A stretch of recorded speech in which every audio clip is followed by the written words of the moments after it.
share some news. Oh my word. Sorry. I have to share some news first. And that is, I went into the CNC Discord and I found the events channel and I hit the join events button and I'm here. Ah, good. You may not understand how important that is, but that's quite radical. Yeah. So you didn't use the link that Steven sent to you? Well, Yeah, probably no.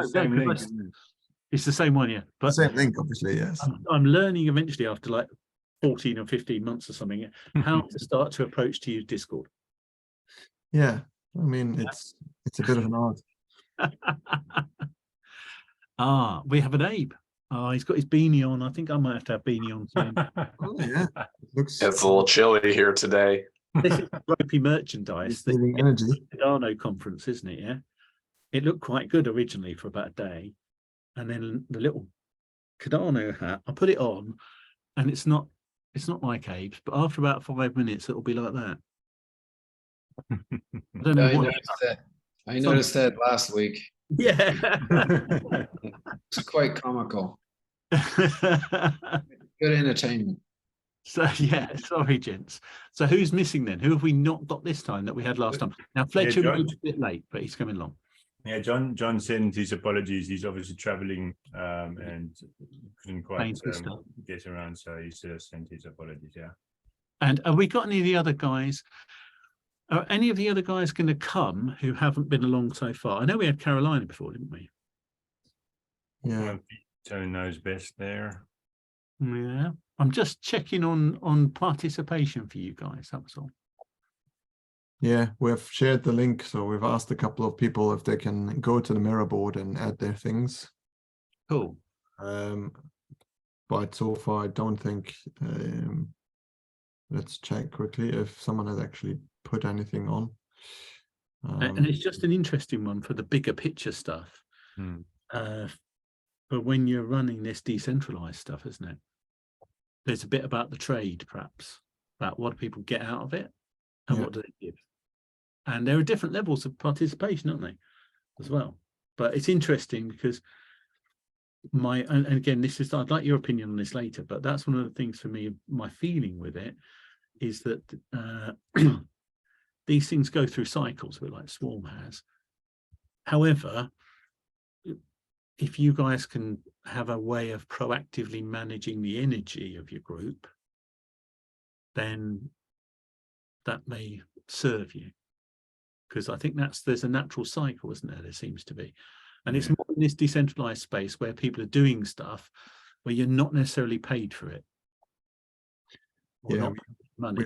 I think we are quite careful with that. And so if we have, it works best if you have sort of a focused event and you can communicate what you want, what it's for. And you may do one a month or something like that. So I think if you are stretching to once a week plus, other meetings, people don't usually, drop out basically. It depends on what other priorities they also have. Yeah. So that sort of area. So to get people for one good meeting in, a month is clearly possible, but it requires a bit of work for us to get people together and the reasons why, what's the purpose, and so forth. So we might actually, I wonder, it might be something that for the last workshop, which is obviously now 3 weeks away or something like that, we organize maybe for more people to come in and tell them why, and maybe if you can give us a little bit of an overview of what people can expect at the end. I mean, you know better, Harry, than we will have some inputs from our end, I think, but we probably should try to get like a good number of people coming together, and also the workshops if they want to watch it back on YouTube, so that we have sort of a summary at the end. I think that's brilliant. And it'd be useful to get hold of the workshops that you're recording as well, because you're recording it. That'd be cool. Have you seen the channel? You have been added to the channel, so you have the Zoom links there. Yes, I think so. Yeah, links there. Yeah, obviously they're 2 hours long, so yeah, but they are there. Yeah. Okay, that's brilliant. So look, So again, we're doing things in parallel, if you remember. So we're learning different things at different levels. So what do we do next? What works really well to do next? What do you mean? So, I mean, we're just ironing out the purpose elements of what we were going to do, and sort of nail that down as a group, and also on different levels where we said, or we're acting as individual or team or organization or society and so forth. So we're diving into those layers and just establishing certain levels of the organization and what context do they fit into. And I felt like sort of last week we sort of started to organize that, and then sort of got cut off to an extent where okay, now what we do we do with that, So I think that's sort of in a way the next level. So we sort of are able to, as a group, identify what our purpose is, because it's quite in line. Everyone's sort of similarly thinking in the same way, and it's just trying. Okay, so how do we hone in on that, or how do we effectively work with that, or communicate that, or make that into some valuable asset that we can work with. Perfect. Because what I was after, so thank you for that, Rick. What I was after was there is a way to run meetings. There is a way to run sessions where we get the most out of we get the most effective way of running it. And it's built around this thing about how does your brain work? And that's built around the thing of you have a brain stem, and then that just runs your reptilian stuff. So that's sort of, like your 1.0 stuff that keeps you alive. Then on top of that, then you've got another part of your brain that was developed to deal with the fight or flight stuff. So that's your amygdala. And that just deals with the next level above being a reptile. And the bit that controls that is your limbic system, which is all about feeling. Yeah. And that drives, are you scared or not, makes you do stuff fast. Yeah. And then on top of that, then you're into your thinking brain. So then you're into your cortex and the neocortex and all that stuff, which is much more about thinking. So the brainstem is knowing, and you know this or that. The limbic system is about feeling. So you feel this or that. And then your cortex is the bit with the language in, and that's the bit about, I think this or that. So when we do this stuff, the fastest way to get us back into the zone, yeah, so we're now into the thread of the thing, we're now into a feeling state, that's the best way of getting us into moving forward, to anchor back to where we were. And that's exactly what you did, Rick, because that's what I was asking was, what do we do now? The thing we do now is you go back and you summarize what we did last week, which you just did brilliantly. And then we say, well, how do you feel about that? What are your key learnings? What's popped up since the last session and this session? Because that gets our brains trained back into a feeling state from last time, which Rick just did really brilliantly. But then also, okay, so what next? Which he also did as well. So that's what the gig's about. If you want to run meetings with less interference, faster, that information theory about sender, receiver, and interference, the interference is usually based around fear. And the fear then can just be being in a space like this. So that's why people have their cameras off sometimes. It can be lots of things, and this is where Fletcher's expertise was sitting around when he's doing the next level of this, is then, well, how can we construct things so that people feel unthreatened? Because that was the research around in the past. They would say, was it +7 plus or minus 2 bits of information a second is or you can process in parallel. And your body processes, your unconscious processes billions of bits of data, but we only have a conscious bit of a few. I just mangled the science because I'm tired, but there you go.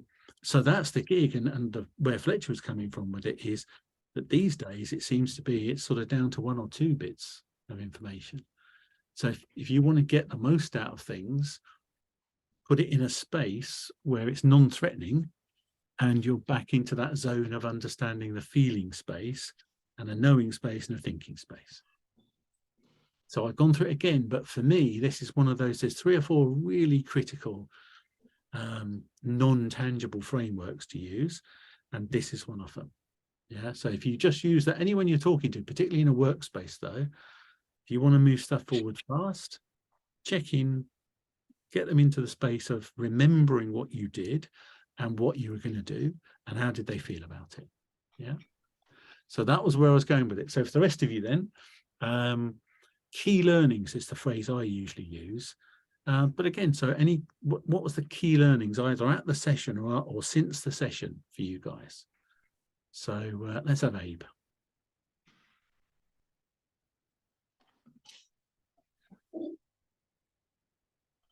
Let's see here. Key learnings. I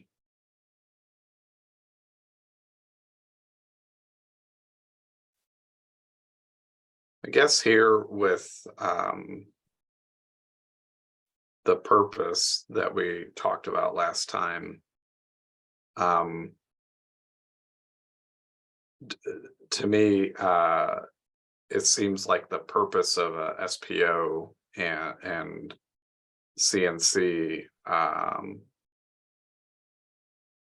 what is good for one might not necessarily be what the other needs, I guess, when I was looking through those purposes, because a lot of the SPO purpose was attract delegator. But we've definitely built a system where if we can do that effectively, we can do the other things that we want to, like support Teddy Casa Ala. But you know, we aren't very good, it seems, at getting that first part right. The attracting the delegators, which, you know, I think we all know. Yeah. But that was something that struck me. Fabulous, love it. So what else we got? And do you remember this principle that you can't say what the person's just said? So the sooner you say something, the easier it is for you. Well, I have a suspicion that we will have this keep coming up over time. This whole we're not good at getting delegators topic, but I would argue that it's not that we're not good at getting delegators, it's that we have prioritized trying to do good with our pools over figuring out ways to attract greedy individuals. And it's just the nature of our business. So rather than beat ourselves up by continually saying, you know, we're bad at something or we've failed at something, I think it has been the challenge since day one, and we are all aware of it. We all know, you know, and we've discussed it at length, and we're trying to be creative to come up with new strategies. This was one of them. I mean, let's face it, we are incentivizing delegators to try and build a collection of NFTs in their wallet, which could ostensibly be sold for money. We're into content now. What's that? We're into content. This isn't a key learning now. You're now expanding, which is into the content. So not context. And the context is. Well, my key learning was that this point keeps coming up. I get that. So that's your key learning. That's it then. So that's where we stop. Okay. Because this is the issue with you guys, especially when you're in domain expert area, you'll go into content and dive right down into the what and the how. And these are why questions. And again, we will do the fruit, I promise you, because that will give you so much power when you're talking to people who are in content in the domain expertise, particularly when they want to be a Rambo. Yeah, that's not where you are, Damien, I get that. That's brilliant. So what else we got? The personal purposes, I would have expected to be more diverse, but a lot of the personal purposes align with the CNC purposes. So for me, it was not the same. I have a different purpose for personal SPO and CNC. But for most post-its that I saw, the personal purpose and the CNC purpose were pretty much the same. Okay, fabulous. Now you see, this is where we do, this is the coaching bit. See, now we do the supplemental question, which is, that's interesting, Stephen. So how do you feel about that? For me, that's fine. I think it's good that I think a lot of people here are motivated from a personal perspective, and they project that outwards to their SPO and CNC in extension. But perhaps that does make us lose sight of the business part of it, or yeah, I don't know. Yeah, brilliant. Thank you for that. And who else have we got? We're not going to let Vito go last. That's not going to happen. Yeah. So I think we should perhaps do him next.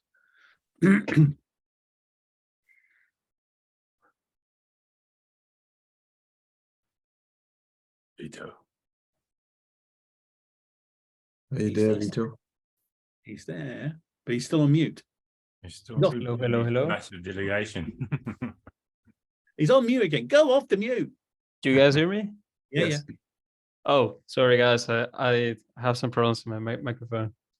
Sorry. I had to be 100% honest. I'm right now deploying a application, so I'm quite away from the conversation. Can you quickly repeat the subject?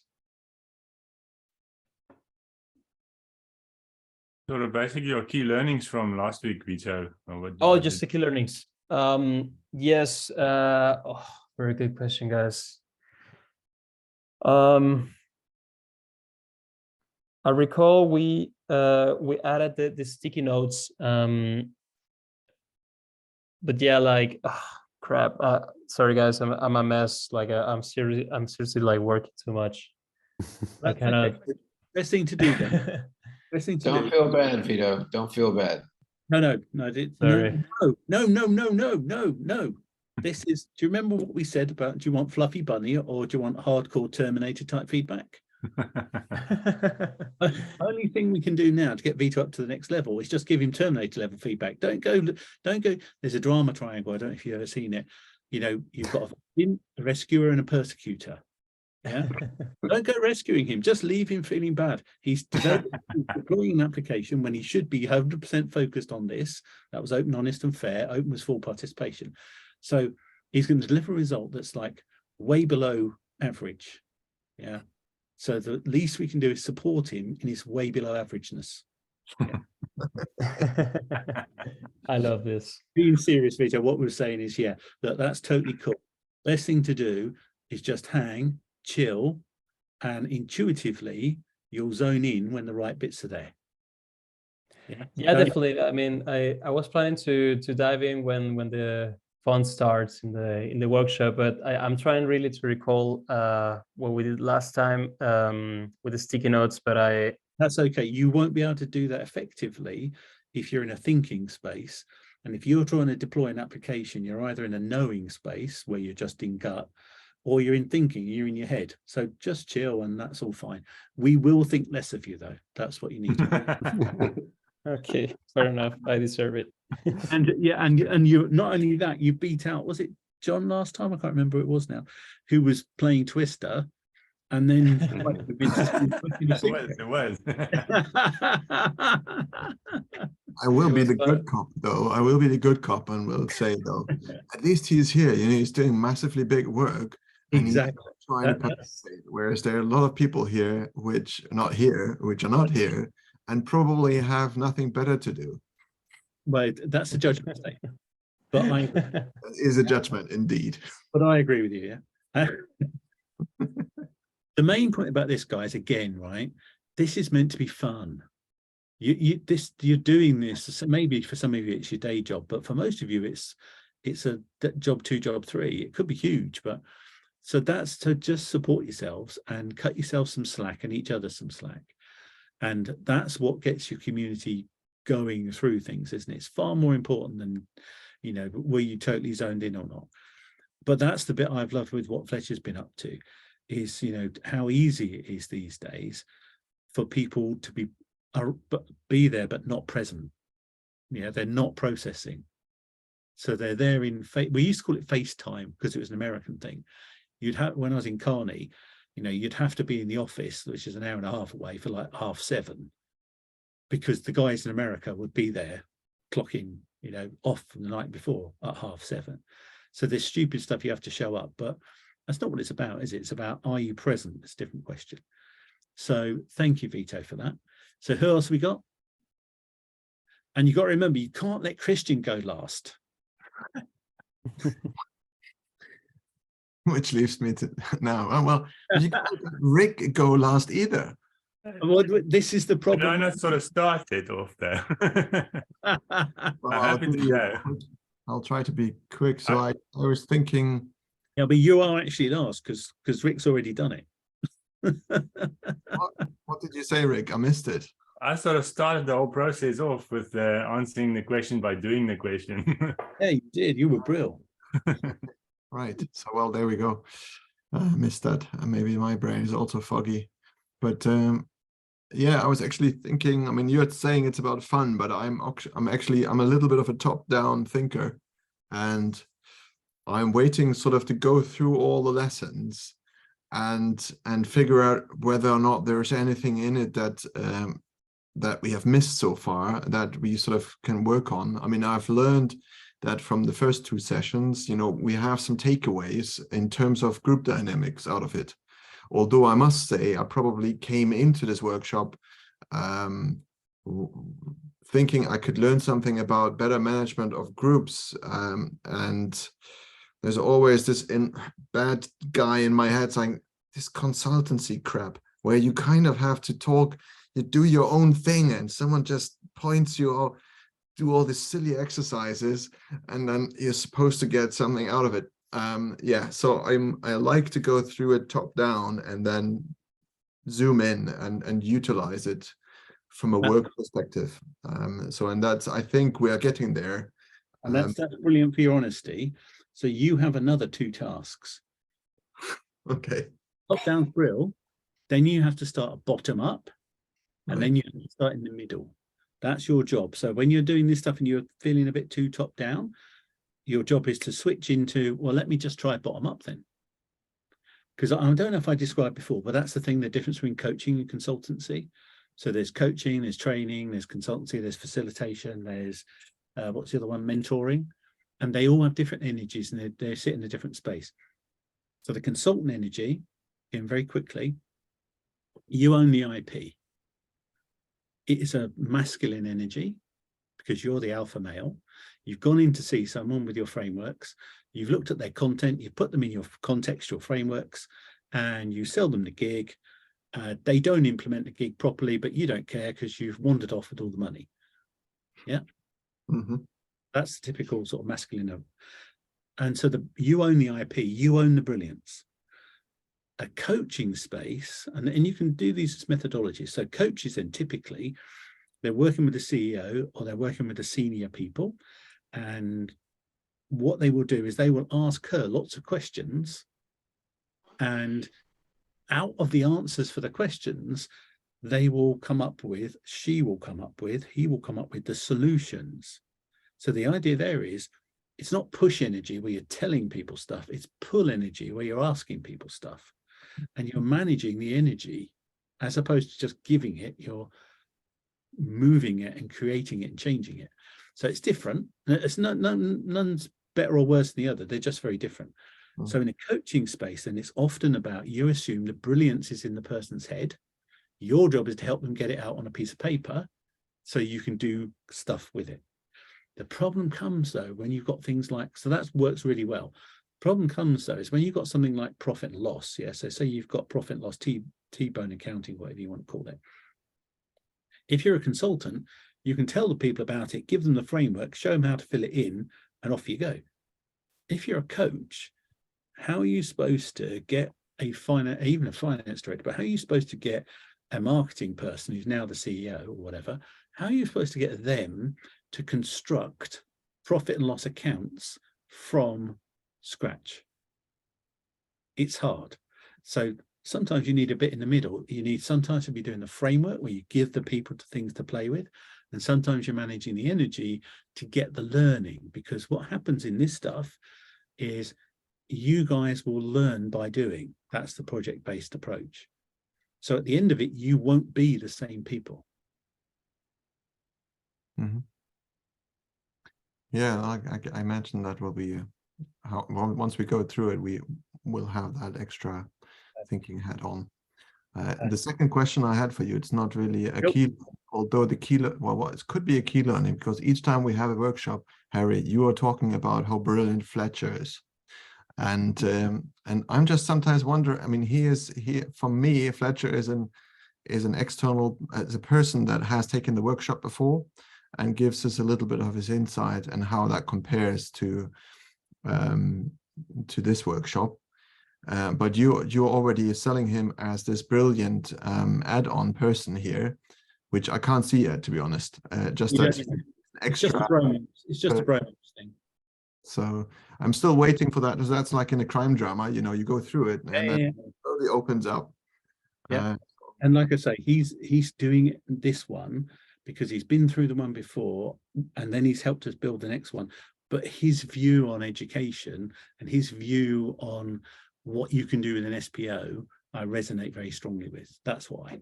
But like I say, it's just, Christian, it's a bromance thing. He's just gorgeous. Yeah, that's all we need.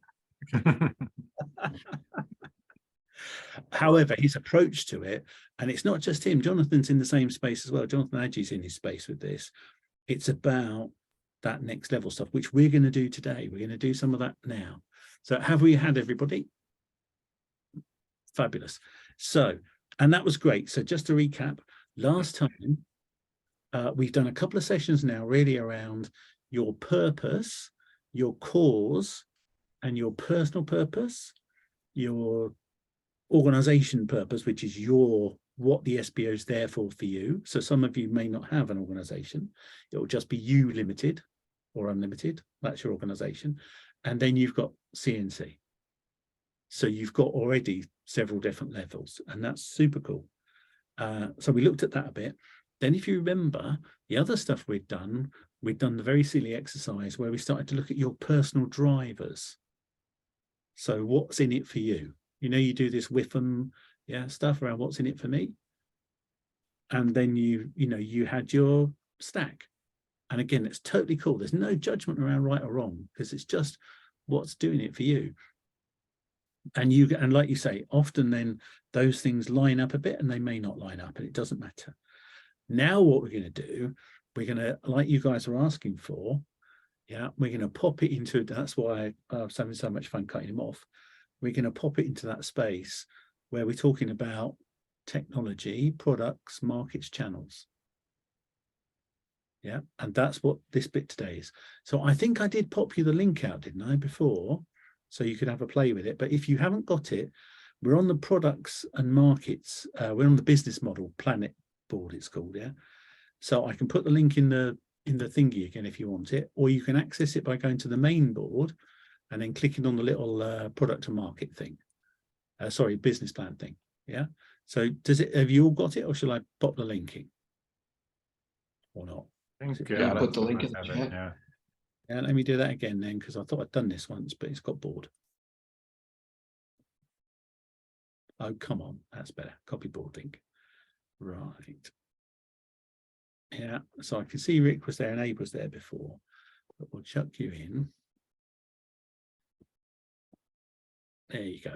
That should be it. So if you remember, when we looked at it, as you were saying, Christian, we've got a set amount of modules that we're looking at. And again, we can take any of those right down into a lot of detail. But for now, what we said we'd look at was mainly around, we're going to get you to the space where you've got the basis of a simple business plan that you can start to then implement. So those are the 3 bits of the framework we had. One of them was a way of looking at an organization. So you would talk about the cultural and commercial assets, capabilities, income.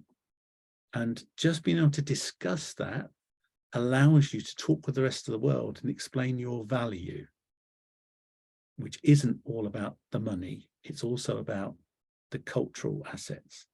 So impact, for instance. Then so that was one bit. Then we talked about, okay, so what's the journey look like then? So, and the journey was just design thinking. There's lots of other names for it, but a very simple one around where are we now? Where do we want to go? What are the gaps? How do we prioritize filling them?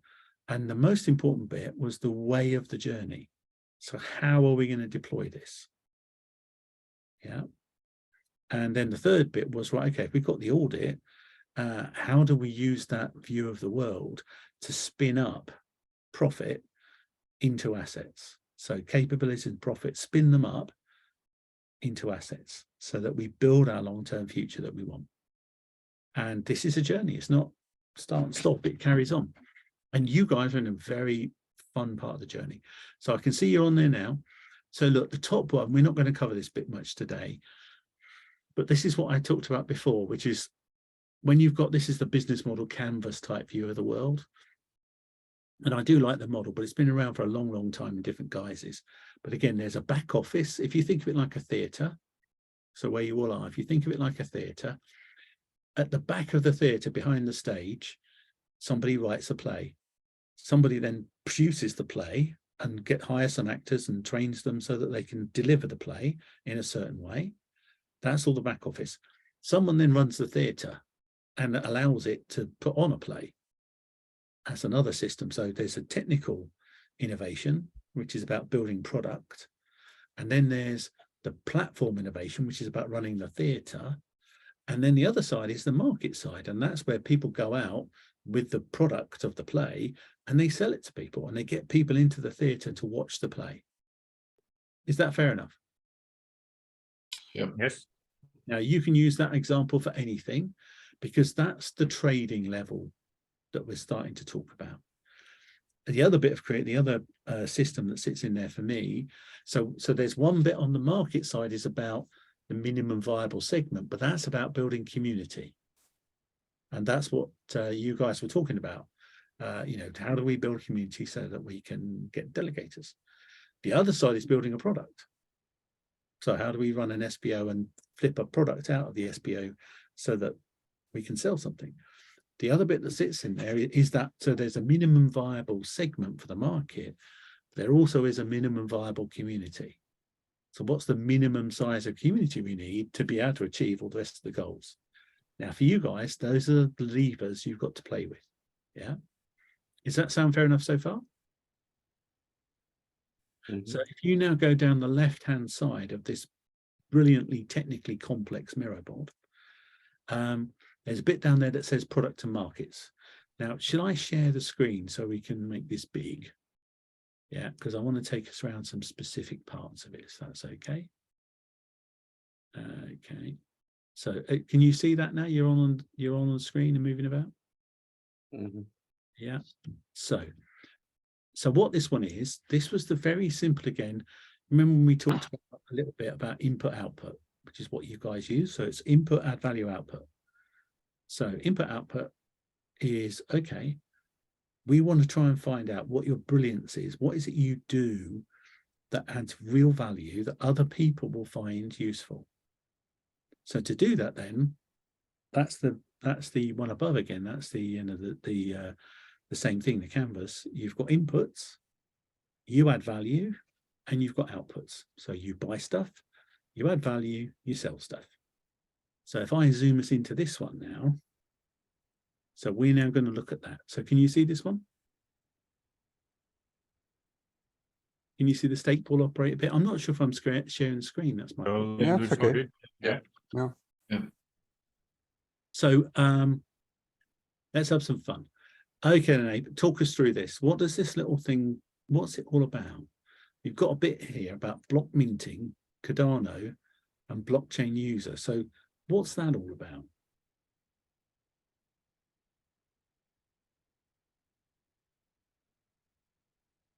Who's your question directed to? That was Oh, gotcha. I missed that part. So what we have here is, I mean, you have a really simplified model of how our our stake pools operate. As long as we keep them up, we can mint blocks at a certain frequency. It looks like what you have going on here between the block minting operation, which I assume we're talking about the protocol, is, you know, blocks are assigned to the operator, money goes along with that in our fees and our structure.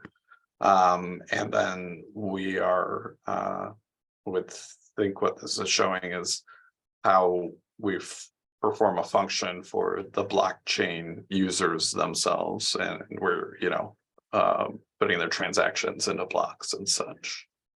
Perfect. And then the one that goes up. So what else do stake pool operators do? So this one that goes up and down, Mm-hmm. yeah, right here. We operate the stake pools, we keep them online. Yeah. Is that making sense so far? Yeah. Very simple. And this isn't right, obviously, but it is right. Yeah. And then what we can say is that up here, then when you've got some delegators, right? The delegators get you to the table, don't they? They allow you to be a stake pool operator who mints blocks for Cardano. Yeah. To do that, you've got to go and find some delegators. And the delegate, this side, then we're not going to do too much at the moment, but this side is saying, right, okay, who are the types of delegators we could have? We maybe talked about this a little bit, but we've got the catalyst pool because they've got ADA. So they might or may not stake, but they could be delegators. Then we've got the guys who move up a bit, who have got ADA, but they may not be in catalyst, and they may or may not stake. And then we got guys who have got, I don't know, Aave or whatever else it is, ETH or whatever. And again, they may or may not stake, but that pool's getting bigger, isn't it? Yeah, the pond we live in gets big. And then we got these guys up the top, and these are guys maybe who are investors, because that's what stake pool people are. Stake pool users are investors. So they might be investors, but they may be in the stock market. They may not. That between the gold and the ready color, that may just be they're not on chain. They don't have any crypto.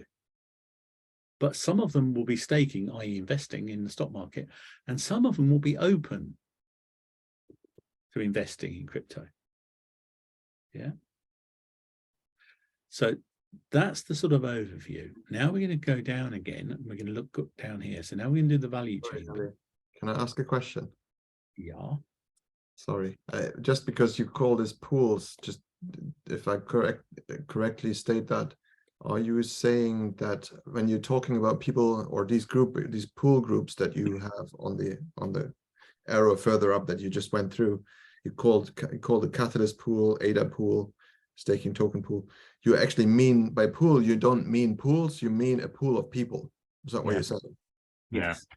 Yeah. So call that see, if you want to, what else would you call it? If you weren't going to call it a pool, what else would you call it? Community or group, maybe, or class. Audience. Customers. Or, yeah, category. Excellent. Customers. I like customers. Clients. Let's move on down to the bottom. Thank you. Oh no, please ask questions like that, because this is the whole point of this stuff. Yeah, it's for you to understand, and you will make something clever out of it. So then what we said, look, do you remember this thing that I was showing up there? The simple version of this one is, this is just a simple value chain, it's called. And basically you've got inputs, you do something to it that adds value, and then you've got outputs. So it's just a simple input output. I love when we use an organism. So it's like an organism. Yeah. So it's like a little amoeba. And what does the little amoeba need to do to stay alive? It needs to process energy. You change it from one state to another. Yeah. And hopefully in its ecosystem, it adds value by doing that somehow. Okay, so then what you can say is you can start to look at that and you can start to say things like, okay, so what's the core value chain for your business? What is it you do for your customers? Yeah. And then you can start to go down another level and you can say, okay, so can you expand that out to talk about all the people that could be partners? So this is like, how many suppliers are there that you need for you to add value? And then also, how many other partners might you use to produce that product? And how many people over here that you might have? This one's moved, but we won't move it about. I can't. Right? We're not touching it because it'll break everything, right? But that box is supposed to be over there. And so, yeah. So one of the exercises that we often do with this is we just say, right, okay, and it'll be someone like WADA or whatever. So what do they do? Yeah, who are the suppliers on this stuff? Well, how do they add value? Who are your customers? Now, what we're going to do with you guys, we're going to have some fun down here. So in here, I've said,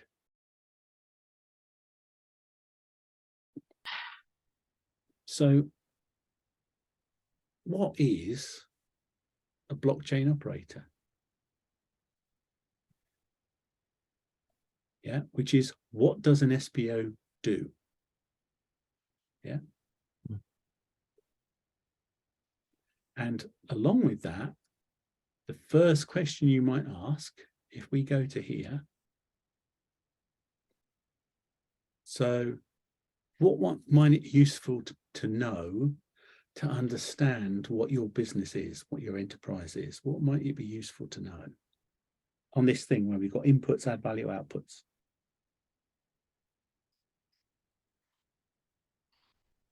It's not easy. Very easy. Not easy. Very easy. No, I'm saying, what does it you need to know about being an SPO? It's not easy. It's very easy. To understand what you are as a business, as an enterprise, you need to know who are your suppliers, how do you add value, who are your customers. So what's the easiest one to understand out of those three, do you feel? Well, the inputs. How do we? Inputs? I would say the add value. Yeah, probably. The inputs, you can do any of them. Let's be serious. Yeah, I'm messing with you a bit because I'm breaking some chains that you've got in your head where you're thinking about things a certain way.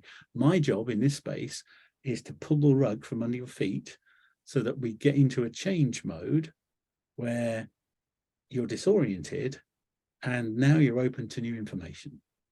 And then we can look at things and put back together again.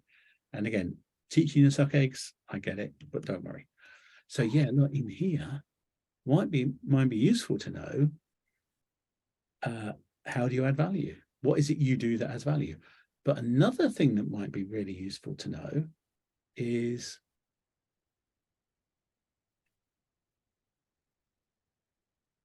who's your customer?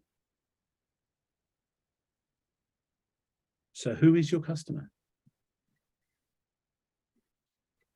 Customer is the delegator. Mm-hmm. Really? Customer is an ADA holder or an ADA custodian. Really? Now this is going to be 1 to 10 again. So do you want fluffy bunny feedback or do you want Terminator feedback or in between? And you get to choose. Terminator. Terminator. Yeah. The customer for us, I guess, is a delegator who cares about either, yeah, who cares about climate change or So how do you know? having an impact. And I'm being a bit mean because there is a difference between a customer or a client and a user. So what's the difference between a customer or a client and a user? Very good question. That's where it gets a little bit blurry for all of Customer us.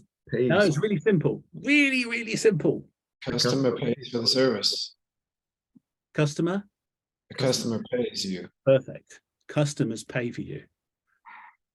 Users might be someone that benefit from what you do, and the customer might pay for the users to do it. Yeah. Mhm. And that's all cool. So in this space, look, what do you guys get paid for, and who pays you? Well, Cardano, actually, the blockchain itself pays That's a protocol.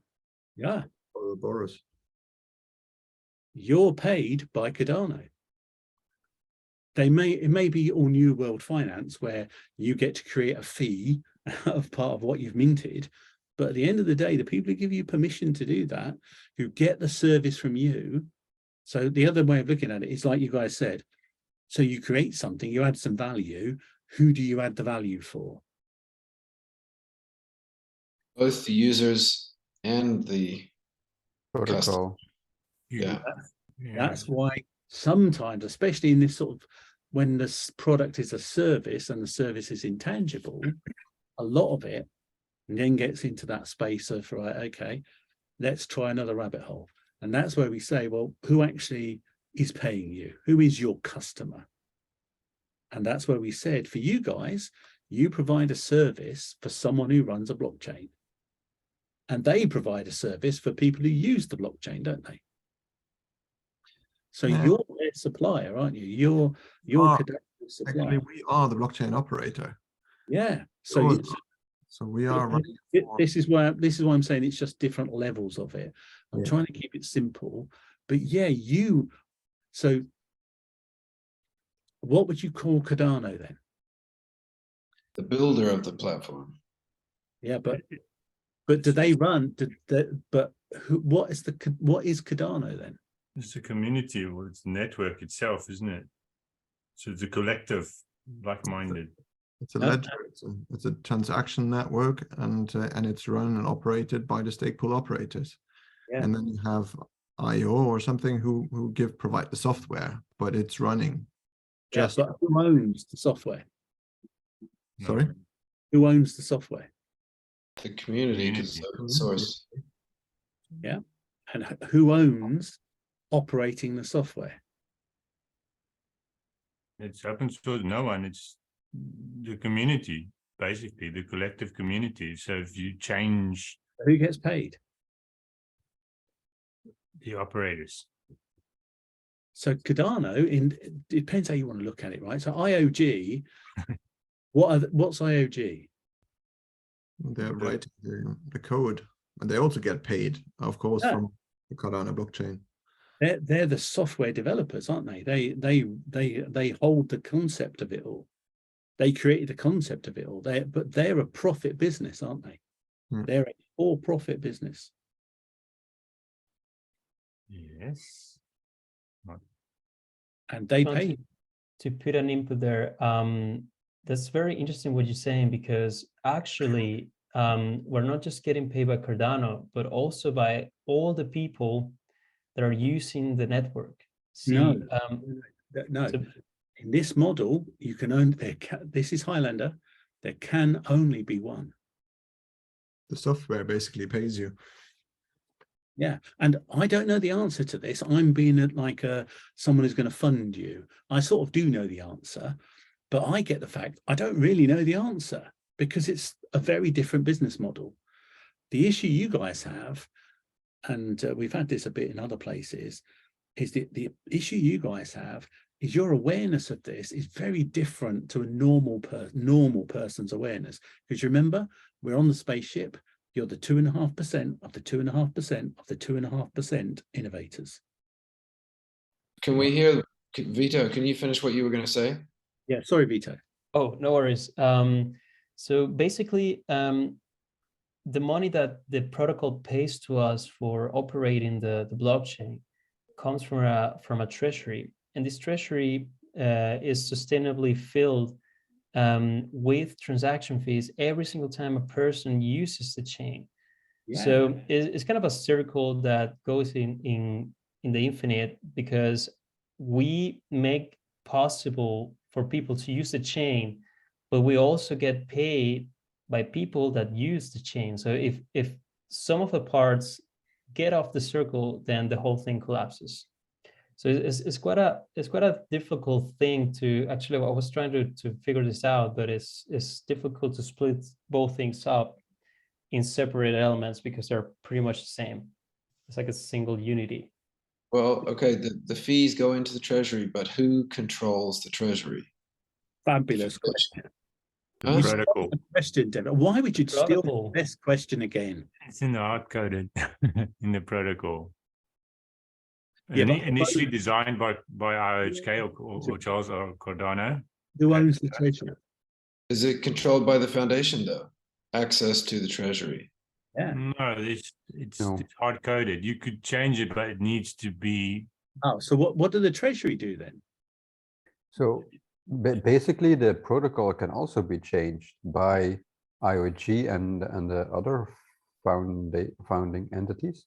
So basically, it's not hard coded. It can be changed, and it will probably be changed with some of the technologies that are coming. That's So yeah. Because we were in a roadmap. We're not finished with the product basically. So it's an ongoing process. We're in product. yeah. What product? That was a brilliant question again. I'm being really harsh with you tonight. Yeah, 'cause that's good. What Yeah. product are we talking about? So there's a brainchild come up with an idea saying this is how we want to produce this blockchain. Yeah. And sets out a roadmap that will be fulfilled to deliver this vision, whether that be Charles or any other entity for that matter. And we're in this process of realizing the roadmap and the goals that were set out to achieve this, and made certain core principles or ideas that we would like to adhere to or achieve. Yeah. And that is the vision there, yes, and it's been set out. And we're along that journey.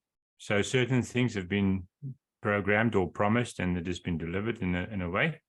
Yeah. And yes, the ultimate goal, the end game, would be that the community has control of whether the protocol can be changed or what other change. So there, the ultimate idea, the core principles are decentralization, and governance that is decentralized basically. And the protocol is basically law, isn't it? So if there is some change required, it is not just the founding members or one entity that is making this change. It needs to be voted upon by the community as an organization, a collective, and therefore that collective decision can make certain changes. But currently, yes, we are paid by the protocol, and that is set in rules. So not any other person can go and change the rules willy-nilly. So Really? those rules are sort of, yeah, you can suggest the change, but if no one adopts your change, you can't, no one's going to.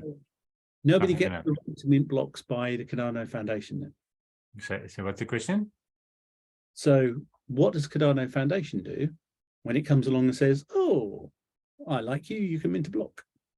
So they have to delegate a certain amount of ADA to make you possible, or make it possible for you to mint a block. If you just like a person and not give them any ADA, it's not going to help. So you need that backup in delegation.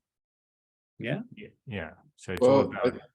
I think what Harry's driving at is that the basic operation is in the protocol, but in the decentralization of how things change for the protocol of the SIPs catalyst process, but the foundation does have the ability and the say-so to make a unilateral decision about moving funds from the Cardano treasury, either whether that's moving the funds from one pool to another for their grants, or moving funds from the treasury to Emergo to fund a marketing campaign.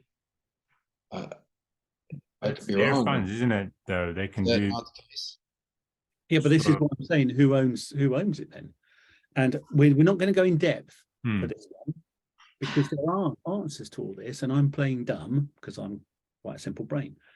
But if I'm from the outside, those are the questions I don't understand because they don't make any sense in normal, you know, how things have been done in the past world. And I think it's brilliant, but let's go back to that bit. So basically you've got three entities. You've got Emergo, you've got IOG, and you've got the Cardano Foundation. And for someone like us winning a project, that makes it really complex because we're paid by the foundation, but they're not a legal entity that we can bill, because that's what they say. We're a foundation. We don't, you know, you don't do stuff for us where you bill. And that's one of those issues. But for you guys, it's important too. So look, we'll cover this another time, but we're going to do a very, very short bit about, okay. So the flow that you have, if you think of what you do as a flow, which sits inside that, you know, the four boxes with the pyramid bit above it, the simple version is, what do you get up to? You've got a purpose or a commercial vision. And once you've got a vision, we're going to change the world by building bananas that have got 3 bananas in one. Yeah, that's your minimum banana size, much better for you. That's our product. So that's how we add value, by building amazing bananas. And our positioning is, we find people who can really benefit from the extra nutrition of 3 bananas in a bunch. And what's the channel? Who do we know that can get us to people who need 3 bananas in one go? Now, what we're saying is, if these guys here, yeah, I'm going to call that, I'm going to do another sticky, sorry. Because we're not going to spend long on this because we've got more stuff to do. But in here, one of the points you guys raised was, at some level, that's Cardano. And so your product, what you do that adds value, where do you think that lives for Cardano? Is that down in their production, which is below the, this is asset stuff, below that is the operational stuff. So this is producing, yeah, this is producing blocks. So we're going to call that production, yeah. And that happens below the line. So when you do what you do, are you helping the production of blocks? Yes or no? Sorry, Yep. there was a bit of a wobble. So our cause, are you saying what are we offering? Does that help? Yes. It just, in technical terms, your product is to mint blocks. Yeah. And the product of your network is to mint blocks in a way that is trustable or trustless, yeah, or transparent, because you've got enough of you to do it so that no one can be mean and bend it. So at one level, your product and the production you do, your product is to run a really nice SBO. And when you run really nice SBOs, yeah, your production of operating an SBO day to day, yeah, is part of their production. But equally, what you get up to, the way you do it, what your product development is about, it fits into their product. This is the bit that adds lots of value because it builds their position, their brand in the market, their channels to market, fulfills their vision and builds their shareholders. So vision leads to shareholding. Yeah, so that's just stakeholders and shareholders. So part of the thing for you guys is you add value in different ways. And that's why we're sort of nailing some of this down. Is that helping so far? So who's your customer? Now, whether you want to call it IOG, whether you want to call whatever you want to call it, whether it's the foundation or whatever, there is a bit in there where you do them a service and they pay you.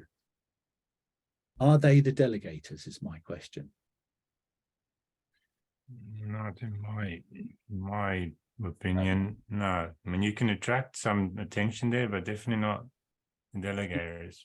You can help build the Cardano brand, can't you? If you do a really good job and you go and build a market, you go and talk to all these potential people who could stake with you or use the network, yeah, then you're in that space. But you're building their product then, you're building their positioning, you're building positioning in particular, you're building their product and positioning. So you're building asset value and you're being paid income. So it would seem that you're suggesting, Harry, that the change in thinking for the SPO is to stop entirely thinking of the delegators as the clients that you have to focus on and consider them simply as user traffic, but bring into the awareness about who you're trying to focus on attracting being the foundation, the person that's paying you, instead of the users, and focus attention that way instead of all our attention being on delegators. It can come across that way, and that's totally cool. However, let's work out where you are. So in this, when we've got, this is one of these is like this is a very simple value chain, buy, value, sell. But that value chain, the outputs of that one go to be the inputs of the next one. Yeah. And the outputs of that one go to be the inputs of the next one. So, well, the potential extrapolation is that if you, for example, as a small group of SPOs, can demonstrate to the foundation, hey, they are building our brand, they're really good, and get endorsement or something from the foundation that indicates to the users, hey, you should go here. That's an alternate strategy to attract delegators other than pitching directly to get delegators. and that's a good way of looking at it too. We're going to go back a step though, because you're quite right with it. That's all cool, but we're parking that one. We're going back. So if Cardano is your customer, whatever that means, as in whatever Cardano means in that space, but if they're your customer because you're helping them run a network that has applications on it, that has users on it, yeah, and they make money out of that, and you make a slice of that money too. Yeah. So what are the delegators to you then? Because they're not your customers. They're part of the customers, I guess. Aren't they users more than Yeah, they're suppliers. Because utilizing the network's functionality and True, actually, they supply us and we pay them. yeah, yeah, they supply. supply you with the resource of their ADA or the resource of their tokens that you get to use to get you. Let's go back up there again for a minute. The whole point of this one is you don't get to mint any ADA until you get to the right to sit at the table and be potentially given some minting some blocks. Is that right or wrong? Yeah. Lock up and mint a block. You've got to get enough users Yeah. to earn the right to mint Delegators. blocks and get paid by the foundation. Delegators. They're not using you, you're using them. True.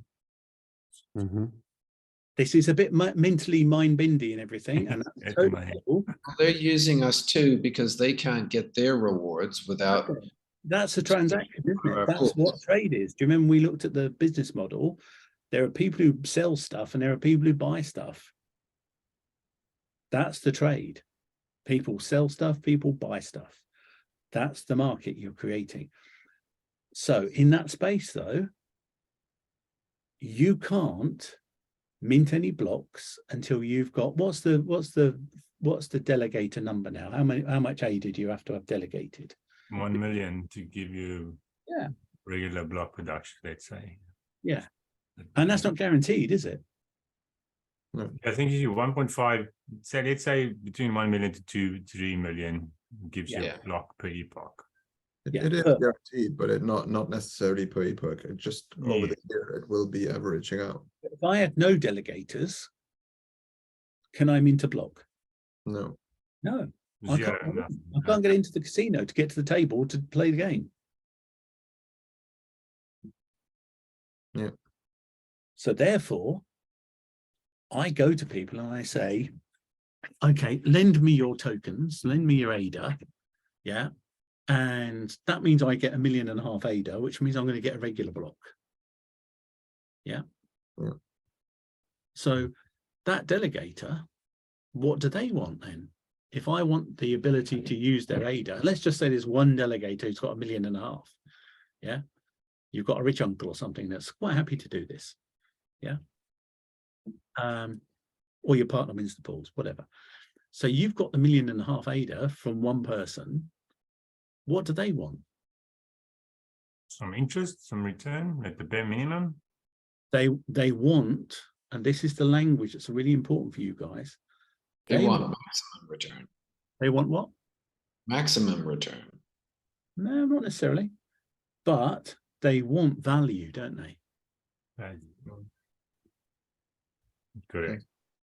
We could say they want interest rate. They want a fee. They want, you're going to make X%. They want 3%. They want 4%. They want 5%, because that's better than the bank rate. So they want return, rate of return. Yeah. That's a simple money one.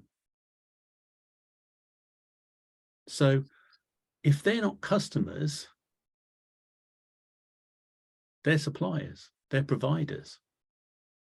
And this is the issue that often happens that people get confused with. Because what does that make your stake pool? Well, a company. What type of company? Service provider, perhaps? Service provider. What type of services? Financial services. SEC is going to be on our back tomorrow. Or environmental services. I won't be rude. I won't be rude. But what the flip is happening? Because we are providing environmental services, actually. Why do you think suddenly in America they were going to shut stake pools down? Yeah, I mean, it's another story. All kind of worms go down Yeah, that. no, but it's not. It's the same kind of worms. It wasn't stake pools they're wanting, SEC is wanting to shut down. It's the distinction is the exchanges are paying their customers the return instead of the protocol, which is why Coinbase just yesterday issued a release to try to clarify for everybody that its users are getting paid by the protocol instead of Kraken's business model, where Kraken pocketed the payment from the protocol and You're paid. talking about an exchange, though, Devin. I'm talking about a stake pool. Well, and so I'm clarifying based on that it's different. The exchanges, we're not. It's not different at all. I get operation, it's different, but this is a strategic level conversation. Are you or are you not potentially financial services organizations?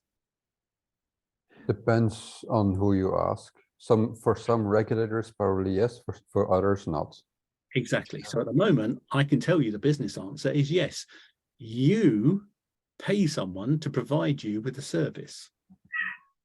And they give you money. You use the money. You get a return on the money. You pay them a fee for lending you their money. That makes you a financial services organization, full stop, no argument. No, that's wrong. The reason why is because unique to Cardano, the user does not give us their money. It stays in their wallet. It stays in their wallet. Back up. Keeping it superficial. That's lovely. And that's part of the brilliance of what you can do. But from the point of view of somebody, who works in business, that's irrelevant. You still absolutely take some money from someone, use the money to make more money, and then pay them an interest rate for the money you've borrowed off them. Whether it stays. We're not taking any money from them. Evan, just go with it. We're not taking any money from them. Stays in their wallet. You're in the technical space, but that's not what we're talking about. We're talking about what happens at a big level. And I'll go Trumpy on you. Bigly This is bigly important. Well, the reason why I'm being a stickler about it is because what you're saying is absolutely true for every other proof of stake blockchain, but not for Cardano. It's true for every blockchain. At the level of being a regulator, i.e. a financial services organization who looks across and sees a level of competition that they don't understand and they can't deliver, you are eating their munchies. The thing is, Devin, It doesn't matter where the wallet is, does it? I think what Harry is getting to, Devin, that basically I agree with you, but it's just down to how much they are willing to care and look into the details, and if they just look at it from the grand scheme of things and from the traditional finance world, then basically SPOs are financial services, and they don't really care about the details of each technical little detail. And That yeah. is why we have a situation where it's regulation by enforcement with the IRS and the SEC, and why we need Congress to pass legislation to clarify the details so that all those old fogies can start to understand the nuances. Yeah, I know. But at the moment, it's just up to the regulators if they care about the small details or not. And at the moment, they don't care. Yeah. So all I'm saying in this space, I don't care about financial services and regulators and everything else. My point to you is there is a thing. So the big picture point is there is a thing where it's, oh, we're creating a new thing and everyone will love it and they'll all take it on board and it's a much more effective and efficient way of doing things. So everyone's going to love it. No. The other argument is you're creating whatever you call that term, mortal fear or whatever it is, clear and present danger to an established system. So don't expect it to roll over and just let you change the system, especially if it's just because you think that being in a wallet means you don't do this. You're eating their business and you will continue to eat their business as this type of network grows, if it's allowed to. And that's one of the things about decentralized, which is brilliant and bad for its own survival. So what I'm not interested in, particularly for you guys, though, I did want to pull the rug a bit, but the point is, why is it important if your delegators are your suppliers as opposed to your customers? That's where we're coming from. So what's the difference? What makes it differently important? Basically that we have to go to them rather than they come to us, because we need them first rather than. And how do you have to talk to them? Well, you have to have a sales pitch, I suppose. Or no, you don't have are you? You don't have to, you just have to offer them a price. Do you, no, you sell stuff to customers. Are these guys your customers? No, I mean, yeah, Buy it, then we not to buy it. So you have to advertise the best service to attract the users, not pitch a sales, just advertise a service. Exactly. When you want to partner with someone, because these guys are your partners, yeah? So when you want to partner with someone, you will have a set of fears and benefits. We won't do this today. But basically the point is, when you're just going and saying, right, okay, I'm selling you something, you target your product, yeah, to their demand. And then you say, right, okay, so this is why you should buy it off of us. But they're not buying off you, they're selling to you. So from their point of view, what might be different? And I'm being very, and apologies for the very basic language, but this is really cool stuff for me. And it's very simple to understand. The trouble is very few people have the framework language sometimes, but equally the time to just sit and really understand what's going on in a system, because this is just complex adaptive systems. So the point is in there, if you're going to lend your money to someone, what do you want to know before you lend it to them? If they're trustworthy. Yeah. And that has some angles to it, like, do you trust them? Who's in control of it? What's the quality of the service they're going to give you back? What's the consistency? What's the time involved? So there's your fears, yeah. But basically, if you're going to lend your money to someone, is that the same set of criteria as if you're going to buy something off someone? No. If you buy, you get a product immediately, right? So you got a result right in there and there. And if you're lending, that time aspect comes into play, and you're going to have to wait. So where I'm not does sure. where does the energy flow? If you're buying something from someone, where's the energy flow in that? Where's it coherent and where it's not coherent? So you sending and receiving something there, basically. I don't know if I put myself as the delegator, No, we Right. didn't say no. That's delegators don't buy things. customer, or the supplier. Yeah, delegators are not customers. No, So delegators, a supplier. park them, forget them. I asked you what the customers, what's the energy flow with a customer? What typically happens? So energy flows out from the customer, isn't it? If I get that right. It's sort of out from you to them, isn't it? They buy you because they like your product or service. Yeah. Now let's do it the other way around. So what they're interested in, for a typical, let's just do a typical one. So for a typical customer, do I care too much if you're saving the planet or not? Or do I care too much if you've got guys in Bolivia, yeah, who are having their arms and legs chopped off now and again because they're not working fast enough? If I'm buying it, I may care a bit, but generally, do I look into that stuff too much? Nope. No. Okay, so the energy is about the product. My energy is around, did the product that I got do what it said on the tin? Did it help me in the way it said it would? Now, why is this important? Let's go back to the delegators.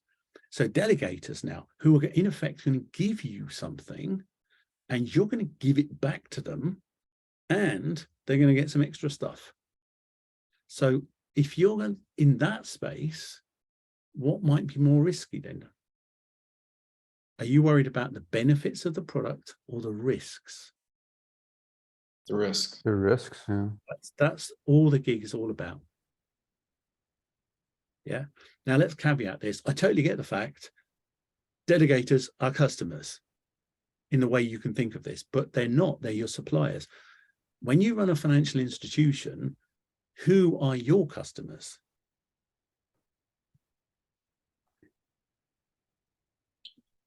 The person paying you, which in this case is Cardano Foundation or the protocol. Yeah, but let's just say, forget that bit. But in here, when you've got a bank, you've got two things going on, haven't you? You've got some people who lend you their money. And what do you do with the money? Invest it. Yeah. Or you and let's just say simple one, you lend it out to other people. Which is not their main business model, but yeah. But it is, that's exactly their main business model. No, no. You may invest it, but basically you take that money and you either fractionally reserve it, or basically you invest it in stuff for a period of time, and then you get paid interest rate, and then you pay the people who are giving you their money less interest, basically, because of the centralization. It's usually 12%, isn't it? 11-12% is what you make in a market, and you might give people 3 or 4% for their pensions. Yeah, Harry, but actually that's not how the financial system works anymore. That's how people think about it. But most of the money actually is created. It's not because you are borrowing it or giving it to the bank, because there's not enough of that. They just print money. So the model is absolutely right. The model works perfectly. The difference is the fractional reserve you hold now is nothing, and it's all based on, do you trust the printed dollars that people print? So I totally get the scale is hugely, but in order for a financial institution to be able to say it can lend money, it does need to say that it's got some reserves from somewhere. Is that fair? Yeah. All this stuff, right? You can, and this is what Devin was doing, there's nothing wrong with it. You can take it down in detail and destroy it. That's okay. We're trying to get you in the space of understanding what is the drivers of the people who you need to be connecting with.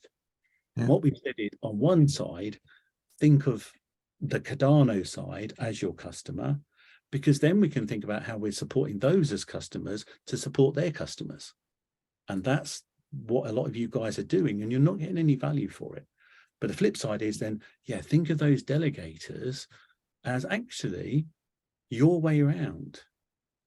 Would you lend, what would stop you lending your money to someone? And this is where it's much more personal, isn't it? Because it's not like, is the product any good? Does it make me feel that my bits look bigger and I'm more attractive to someone else? Well, that's precisely why most SBOs in the limited face that they have on ADA pools will say things like their uptime, their luck, their history, how many blocks they produce, because they're trying to demonstrate that they're reliable, stable, trustworthy. Well, it's a different type of trust. I get it, and that's true, but they're actually talking to Cardano. When they use that language, Cardano care about that. Delegators a little bit might. Generally, they don't. What do delegators actually care about? Well, they care about those things because it affects their ROI. A little bit, but Because it affects their ROI. Exactly. Contextually, they care about payback for risk. So what types of payback could there be for a delegator? It's the ROI. Just ROI? Value, really. If we boil it down to value. And what did we say? I mean, this is why you're in business. Yeah. This is why you aren't the don't care about carbon network. Yeah. I mean, we have the goal, and we bring value in the sense that we are making this planet, or maybe a bit more sustainable in the long run, using the blockchain, or making the blockchain carbon neutral. That's what our name is. Exactly. And we'll do this another session, but for today, this is what this important stuff's around. I would say, in my humble opinion, what's important is when we do that session, I can tell you flat, you guys have no idea about the value you add today in terms of intent, which is your fluffy value, or your vision. And you certainly have no idea about the impact that you're creating, because just as a business, 80% of what you do doesn't show up on a balance sheet. That's the way this system works now. It used to be 50. When we made railways and engines and ships and stuff, tangible value was most of it. These days, most of what we do is intangible. And more importantly, humans are really rubbish. And sorry if I've heard this before, humans are really rubbish, in my humble opinion, not really. Humans are rubbish at understanding the difference between tangible lens of perception and an intangible lens of perception. They can't value intangibles. And then the other bit that happens is humans are pretty rubbish at temporal distinction. So we're not very good at thinking into the future, are we? And that's my example of, why am I a stone or two overweight? Because I haven't stepped into the future, my future self, and really understood the cost of that. Because if I did, I'd lose weight or exercise more. Is that fair enough? Yeah. This is what this stuff's about. So that's the issue we have for a normal business that wants to maximize profit.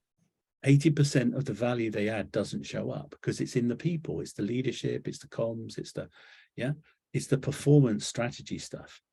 Now let's take that out and now talk about you guys. Because what you're saying is we are tying part of our value to the impact that we can help generate for the future. Now, this was the point where, so if I'm a delegator, do I care just about money? Is it just about rate of return? Rate of interest? Well, there are different types of delegators. So perfect. You nailed it. And some don't. And who do you care about? The ones that, well, both. We want to get perfect. You're a business. You're a bloody business. However, who is in your core? Who are the core for you? But we're not a typical business because we're not only driven by profit. But I would say these days, there's a huge, every business I see, and then there's organizations, but every business I see they're totally down up, whatever it is, whatever the speak is. They're totally down with the environment. They're totally down with the green agenda. They're totally down with purpose, being purposely levelly driven. They may advertise that they're Exactly. They may say that. but their that's motivations are typically driven by their shareholders. Exactly. And that's the difference again, shareholders. So they may say all those nice, lovely things, and they may mean them these days. However, why is that their major concern when they're a profit-driven entity? Now, the way we would look at it is say, you know, it doesn't matter with no judgment. So if you're doing purpose, performance, people, planet, profit, cool.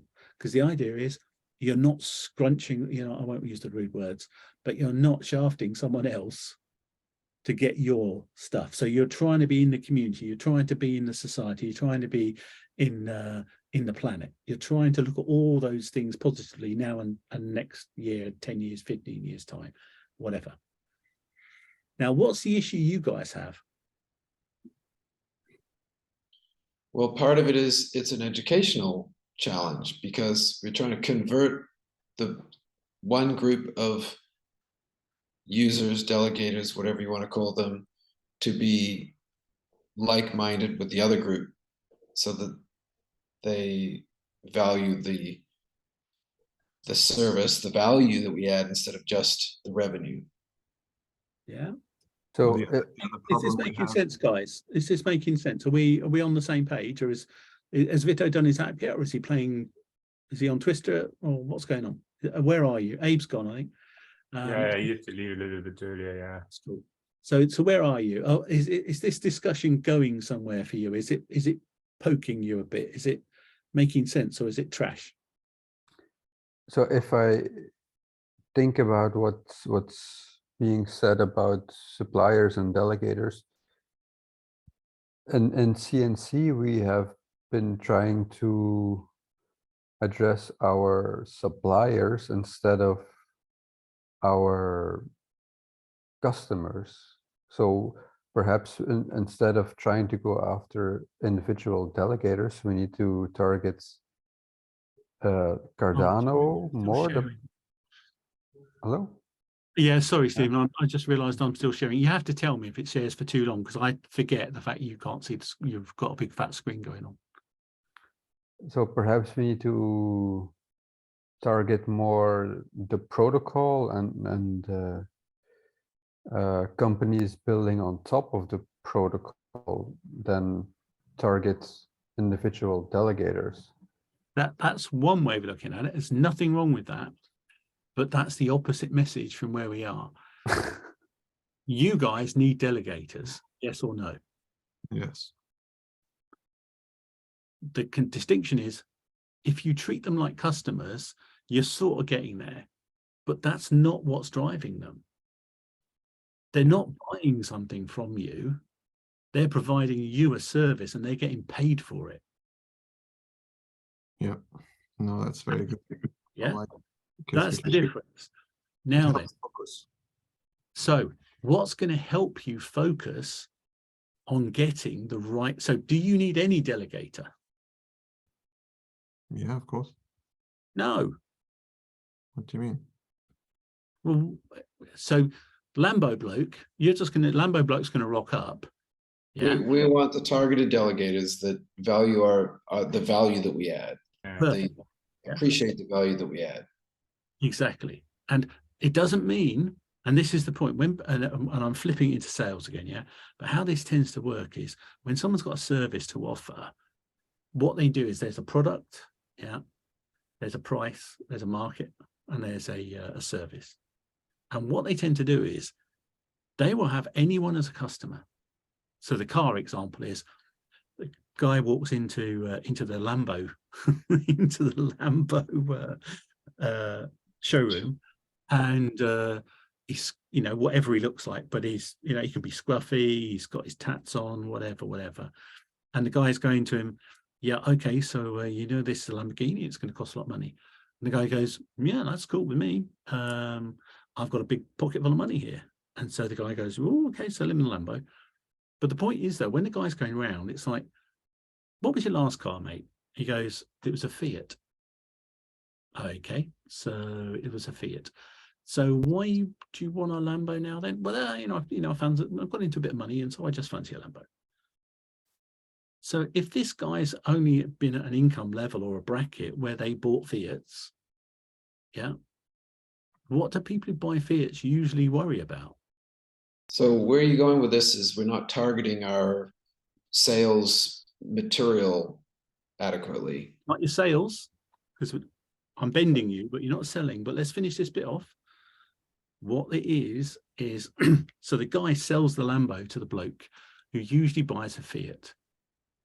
So what's the first thing that's going to happen when it comes to the first service? Is the guy going to try and knock down on the price to start with? That's cool. What's going to happen when it comes to the first service?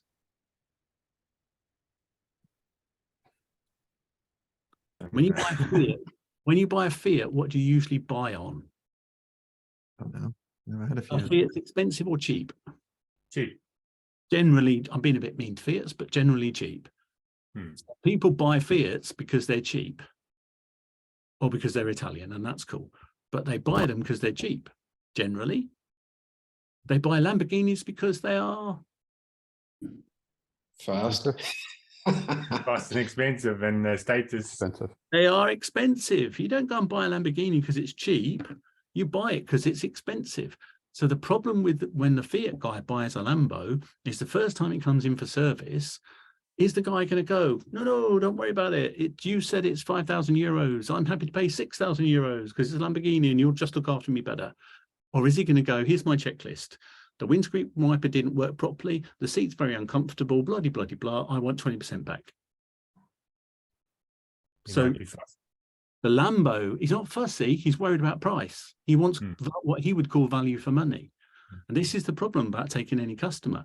So the analogy for you guys is, do you want the guy that says, I can get 5.7% there, I can get 5.2% with you. If you can give me 5.8%, I'll give you my delegation.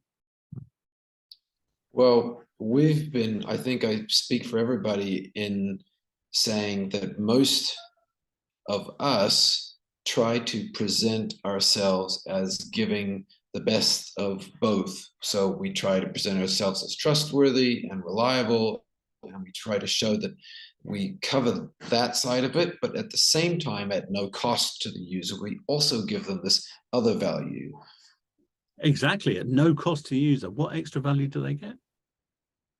Helping save the world, reduce energy levels. Why is that for free? Why give that for free? We're nice guys, you know. Unfortunately, because there's so few people that are willing to pay for it. That's a great reason. That's what it's about. Most people are still in the thing of 5.7%, 5.5%. So you're 5.7%, so they won't give you any delegation because they can get, sorry, you're 5.5, they can get 5.7 somewhere else. Yeah. True. There are some people who are willing to pay for it, but it's a small percentage.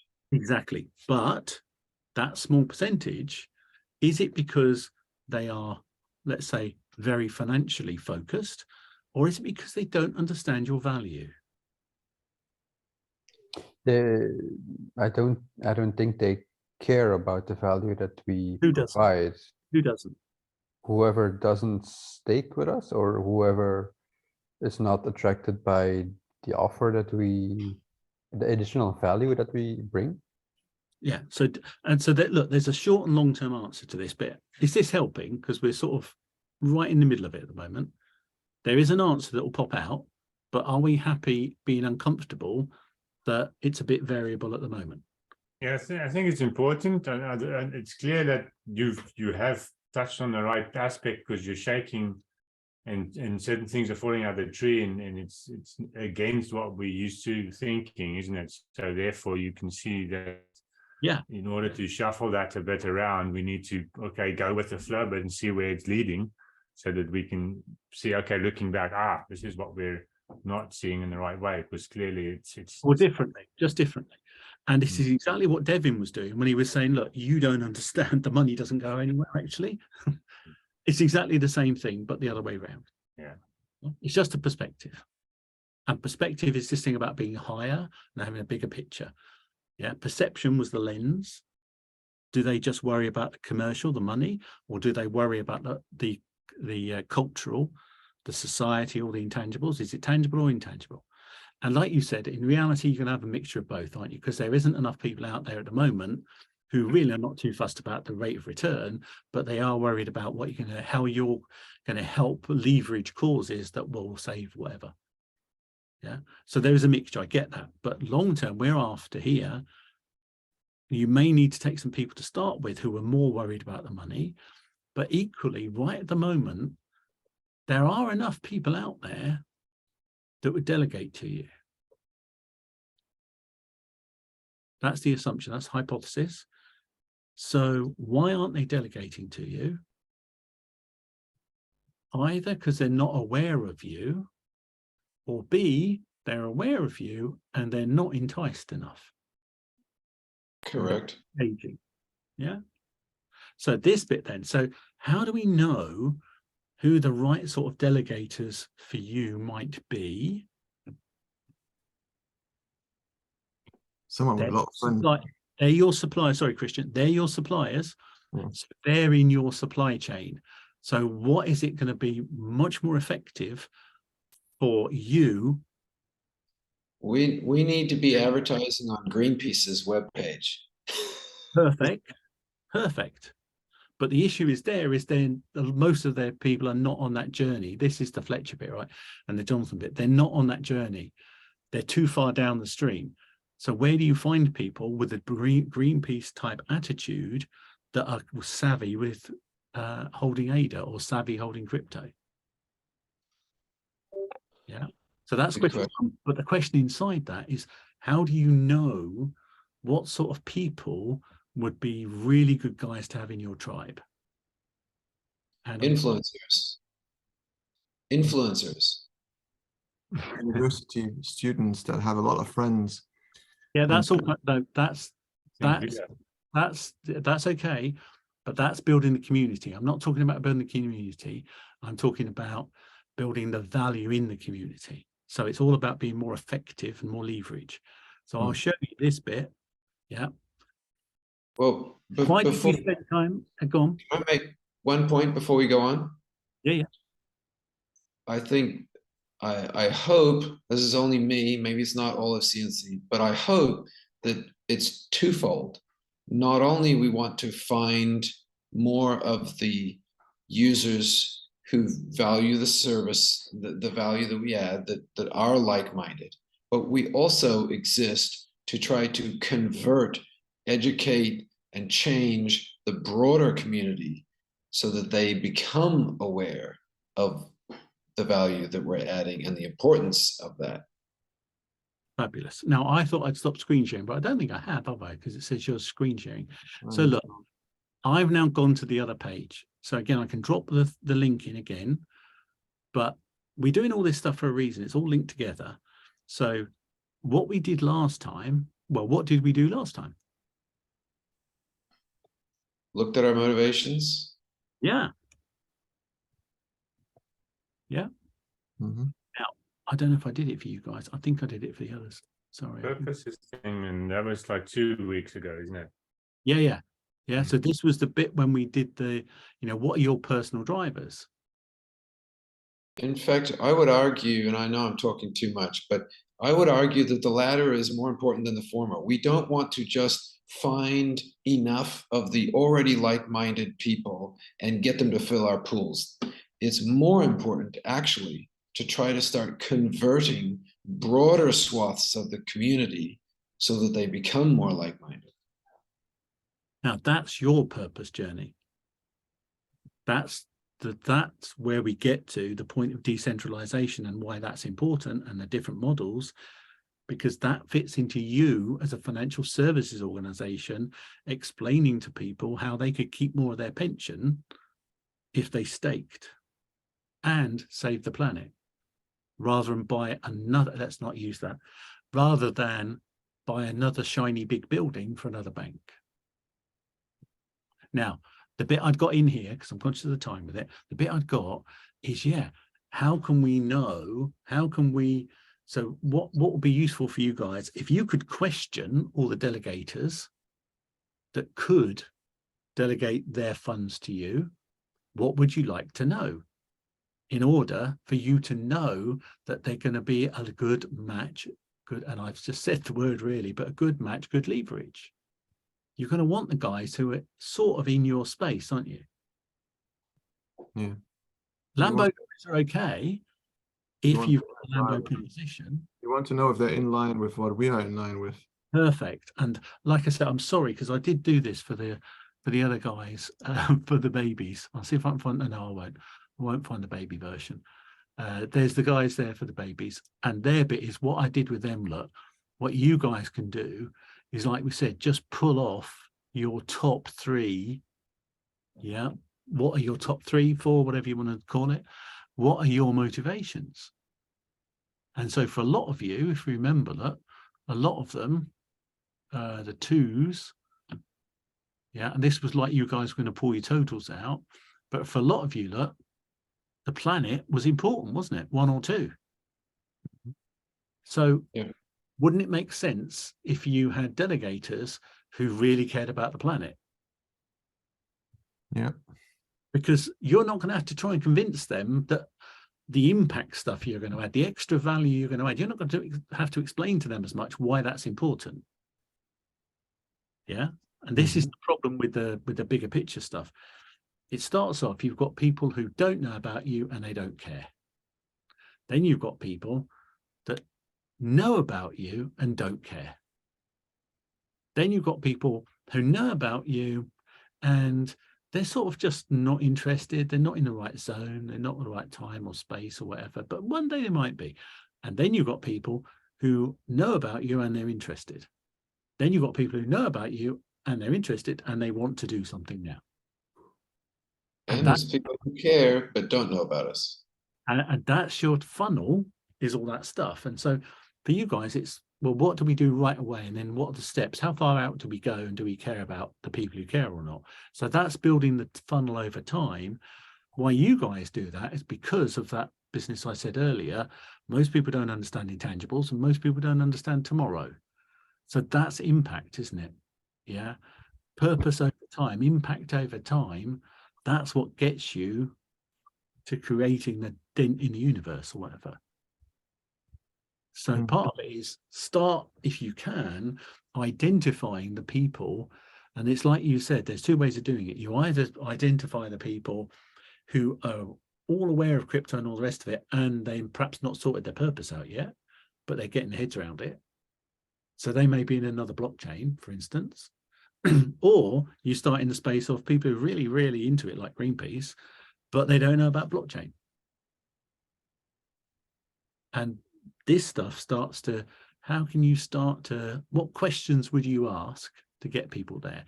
And what I can say from what you've done, and please tell me if you feel differently, is you definitely should be asking questions around the planet and Gaia, however you want to pronounce it, and what, how important is that? And then what else have we got? Where's the next band? It's sort of in there, isn't it? So are they focused on learning or teaching? So again, and they're all community actually, isn't it? So would it help you to focus on delegators who are interested in building a community?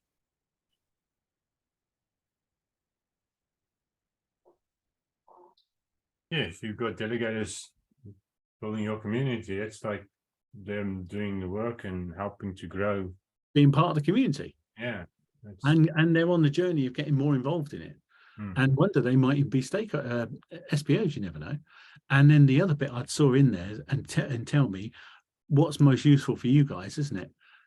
You guys like teaching, well, therefore it's useful for you to be working with people who want to know.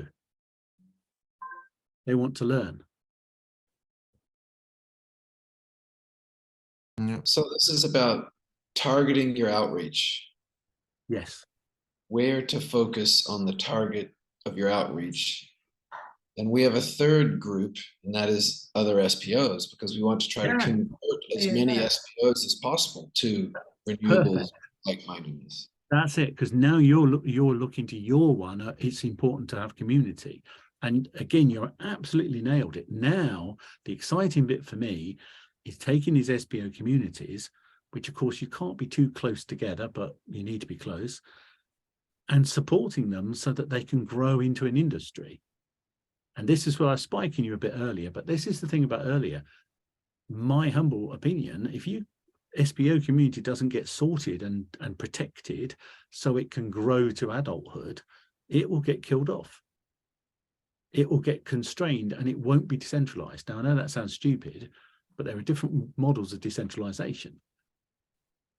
And the other one that is the one, and again, I know the guys have had experience of this in the first cohort, and you probably have. What will happen next in the channel space? So if we go back down, if we go back down over to this one, yeah, if we go into that board and then we look at, okay, that's nice. Oops, let's look at that value chain. I'm conscious of time, but if we looked in the value chain, where would we put you? And there's an answer that we'll do the quick version because we've done a lot of rhetorical questions so far and other questions. So we're going to unhide this one. Yeah. So this is a bit of a more filled in version. But basically, if you're looking at this, the value chain, and then the supply chain is when you connect those organizations together. So for you guys then, look, you're a validator, you're an SBO, you're going to sit there. Your delegators are going to, they're one of your inputs, aren't they? You've got other inputs, but they're one input. And then you deliver your services out to a blockchain operator, and that goes out eventually to a blockchain customer. So that's one way of looking at it. And this is what I was saying, you know, when you're a financial service person, either you loan money or you save. People give you savings and you pay them interest on the savings, which you get by loaning the money out somehow. So that's where that conversation is.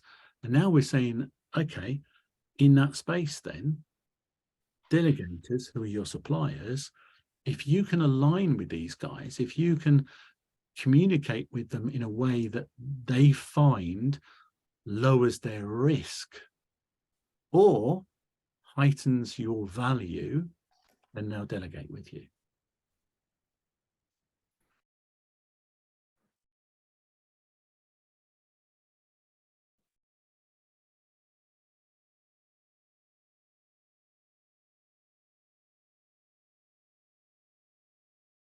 Yeah, it's interesting.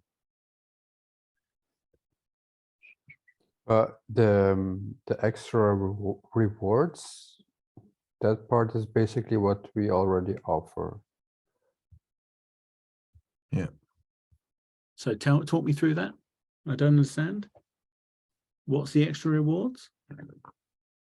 Well, we have our ISPO and we have reward tokens that our delegators receive. And free NFTs, which are basically an alternate source of income besides the ADA that they get while being staked to us. And that's cool. But if you're a mission-driven stake pool, what the risk, one of the big risks I will have is I'm going to invest, I'm going to lend you my money, and you're going to use that to create an opportunity.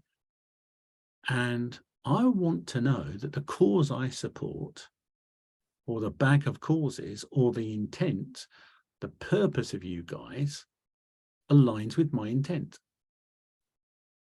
Yeah. Now, you know your intent because we worked it out the other time. I know my intent. So where's the bit that tells me what your intent is and the results of the intent? Yeah, it's all on the website. Yeah, nice. I'm never going to read a website these days. Yeah. But that's just the output. But do you see what we're saying in there? Look, guys, you've got a stake pool association and it's doing well and you've achieved lots of things, even if your monetary side's nowhere near where you'd like it. So this isn't telling you right or wrong. None of this is judgmental about telling you what to do, not to do. What we're trying to do is build you a way of being in a space where you understand the value you're adding, because then you can explain it to someone else. So you're doing all this stuff really well so far. And like you said, yeah, well, actually, we're doing NFTs and we're doing that. That's nice. So you're building the product. The next thing is building the community. All right, you're telling us there's no quick fix. Damn it. No, I didn't say that at all. Because it's the opposite. The thing here is, the more we can express your value, the more we can get that value out and express it, No, I get it. so people will go for it. No, it's very good. I You think can get it's it up. yeah. You're giving us a lot of good words to actually talk about what we thought about a lot, and it helps us to focus our mind a little bit more on certain areas. I do like it for sure. I'm immediately thinking about questions, what to ask to our Twitter community. It could help us, but yeah, it certainly could. We could ask questions like we usually ask. We have our results website. We have results tokens where we are showing things, but actually we're not quite sure if that's what people want to see. Obviously, because we haven't really asked them. We think it's important because we know it's important for us. And that's what we're showing. We're showing what we think is important to us, what we think an environmental activist needs to see or should want to see. And yeah, and we are realizing probably we haven't actually checked in terms of the people that follow us. Which are they caring about the tree planting? Are they caring about the working hours of the charity, for example? Which one? Yeah, are they caring about Madagascar or which other country and so forth? And what are the things that we want to do next? That they possibly care a little bit more about, or we can build more trust, or what provides them the trust in our organization, without us being competitive. I think that's one of the things, because one of the things, like, we could say, well, we have all these tokens and they don't, or here, things like that. Whereas, yeah, we are offering some tree planting in Madagascar, and we're showing you where the donations are, and the other pools don't. But again, that's not really what we want to say, because we don't want to compete with other stake pool operators, because they're all Cardano. They're all sort of fighting for survival, and we want to grow together. I think there's another side of the Cardano protocol that we're not touching on and at the moment, because at the moment we try to directly target delegators that share our values, but there's an entire protocol with dApps and platforms and everything that might also align with our values, and there's a way to attract their delegators as well. I'm just thinking, like, a while ago we had a contact with wing riders, and if there are platforms and dexes that we can add value to, and that I'm just thinking of something like, if they own some NFTs from CNC, that delegators get an extra yield in a DEX or something, things like that, or we get DEXs or lending protocols to stake part of the resources that they have in our pools to support the environmental part of their business. Those are things that we are currently not doing. We are only targeting. We are doing that, actually. This has already happened multiple times, so it's probably not focused enough, but it's about where we want to spend our time. I mean, NewM is one of those examples. We have been working with Meld, which we had. The problem is usually the follow-up. Is it worthwhile following up? Is it? And actually, I mean, we have always come from, I think, the earlier learning with the Cardano Forest is that we needed our own product.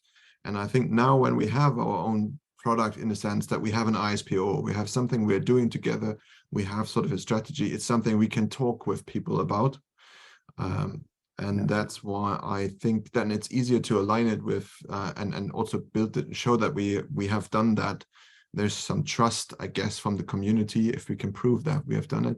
And then there will be potential collaborations like NUM or MELT we can focus on to get more delegators in as a next step. So that's when you guys started this whole ISPO and things like that, the DApp ecosystem was just not there yet, so it wasn't really an option at that time as well, I think. But perhaps now there is, but I agree with you that, yeah. So people, and so that's brilliant. I'm conscious of the time. So people who get you access to customers are called a channel. Yeah.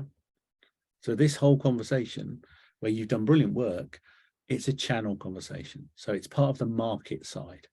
Because the question is, what have you got that adds value? Who finds it valuable, which is your positioning, your market. You decide who you want to sell to. And then you've got, well, how do we get hold of those guys? And you can either do it direct, which is a lot of effort. That's all your Twitters and everything else.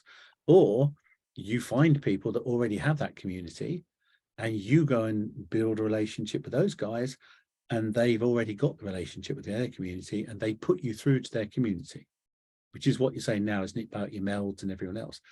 So again, you're doing all the right stuff in this space. It's all brilliant. And like you've said, cut yourself some slack. You're right on the cutting edge of a lot of this stuff. And you know, when I'm doing this, I'm playing devil's advocate, right? I know a little bit about stuff, but I'm just playing the, nope, I don't know anything you're talking about. Just explain it to me. Why would I bother? That sort of attitude. Because it's very powerful, because that's where most people live. Your thing is your audience, the delegators for you. Yeah, there's a lot of them out there that you can find.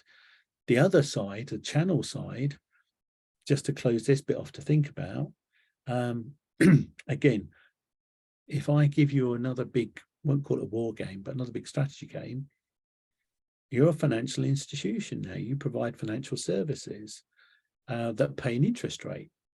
So if I'm a big bank, and the example was in Switzerland or whatever, and I've got a group of customers already, I'm the agent, so I hold the community. I've got part of my community want to invest and get a rate of return that's more than 2%, which is what I'll get from my bank or whatever nowadays. I don't know what the figure is anymore. I want to get 5%.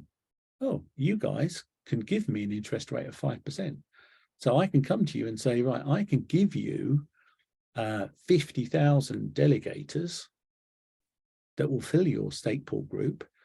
And all I want is you give me a really good rate of return. Oh, by the way, you don't be stake pool operators for any other customer groups. Now, I know those conversations have already started, because that's where I would start if I was in a bank. If I want to stay in the game, I want to squash it first of all, but then I want to be it. I want to own it. Now, that's your banking bit, but that's me being mean. There's other guys out there that have access to customer groups who would love for them to get some rate of return,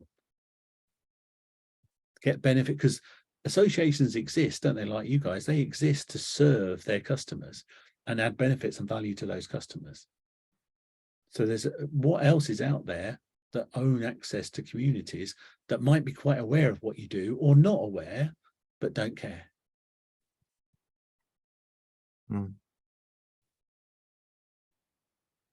Yeah, lots of possibilities. Oof. You're suggesting looking for channels that are cross-chain or something like that to bring other people. This is your brilliance. This was what you were saying, to be fair.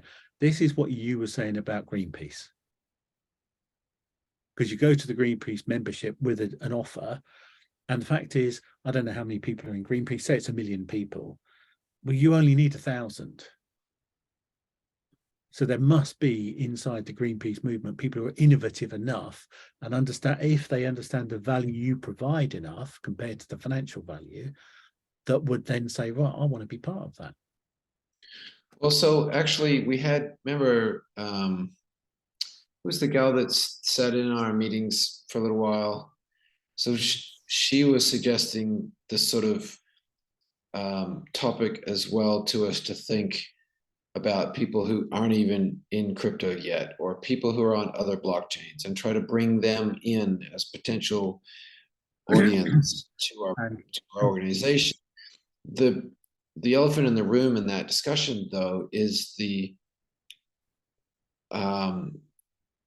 highly energy intensive process to educate people into the final step, which is owning ADA, because there are so many steps in getting a non-crypto person. Even if you say, hey, I can give you 5%, and I know you already care about the planet, but you got to walk in. It's such an educational process. And so, you know, we're trying to pick the low-hanging fruit with people that already have ADA and work on alliances with the foundation and leverage the connections and things like that. That's other fruit that's pretty high up in the tree, I would say. And that's totally cool. However, doesn't have to be, we're not in a competitive world, like you were saying. We're in that space of competition, win, lose, binary, a collaboration, win-win, integration, you win, I win, customer wins, and then generative, you win, I win, customer wins, customer family wins, and they don't even know. That's the space you're in for this stuff. Yeah. Mm. And so then it's finding other people who have that view of the world, who are that same level as you are, to do things. But that's the conversation for next week. But the ladies on it, that's that. Our next session is, right, okay, so who are your potential markets? And then how do you get to those guys? What do you need to do? Where do you decide to stop? And what do you need to do to move, to get into that space? Yeah. Yeah. So key learnings, guys. Quite a lot to unpack this evening, eh? Well, key learning from today, I would say number one is reassess how you think about the delegators. Sorry, Yeah. I didn't hear that. Could you repeat? Key learning, I think number one for me was reassess how we think about the delegators. Yeah. 100%. How do we add value? How do we communicate that value correctly, and so it makes sense, and also not assuming that who we're talking to necessarily knows what we know, looking at the same eyeglass. And definitely, I like the idea of channeling your efforts to have the greatest impact without you over exhausting yourself as an individual, as a group. So I think it sort of was not necessarily said, but it sort of, you can take that away, is where you find these ways to better implement your efforts to have the greater impact and not waste their time. So therefore, ask questions, and so that we don't necessarily assume things and it doesn't work. So if we ask certain questions, put it out there, get a better feedback, a better quality of feedback, and then are able to offer better value to whomever we are targeting. A few notes from me, yeah. What else we got? We can't let Christian go last. So somebody's going to have to go last. Yeah. Christian needs to go now then. This It's almost is all very lost. subtle, this is all very subtle ways of, this is the management. Yeah, this is how to build relationships, by not being too explicit. Yeah, I'd like to focus on actually, since I have to choose another one, so we already had two talked about, is the focus on asking the suppliers, if you like, or our followers, what they are, who they are in a sense, and what they like, so we can maybe provide this in a better way, or make them more aware of what we are, who we're working with, and what we might want to communicate. Fabulous. Without yet reaching out to a bigger crowd initially, just to see who we got here and are we actually satisfying who we got. Yeah, lovely. Who else we got?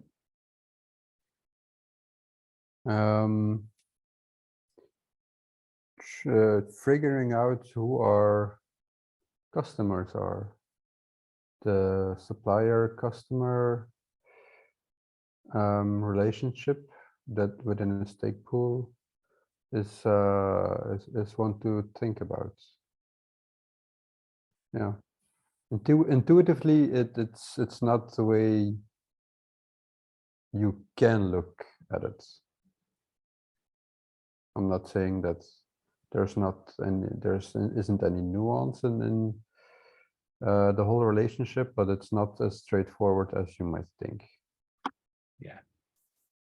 Brilliant. And have we got Vito? Is he still? Really. No, I promise I pay attention right after the Terminator feedback. So I really liked, let's say, the exercise that we took a look, like who's the customer and what does the customer looks for, because this is crucial to address our target audience and to make, or let's say, marketing or selling campaign a success. And by doing this, we also spare a lot of resources, not just like effort, but also time and frustrations. I think that's also part of the trade-off that we win in by doing these conscious decisions and by actually sitting down and understanding all these complex relationships. So I'm super excited with this information, because now we have a better understanding, even like what's our value as staking pool operators, like what does what do we add to the input and what our customers look for, and this is like, I think, the biggest take I got from today. Fabulous. So, and my acknowledgement there is, and I don't want to talk too much on the space, but it's a very simple one. Yeah. There's one of these very irritating exercises you take people through and you force them into a box. You say, well, it's either this or this.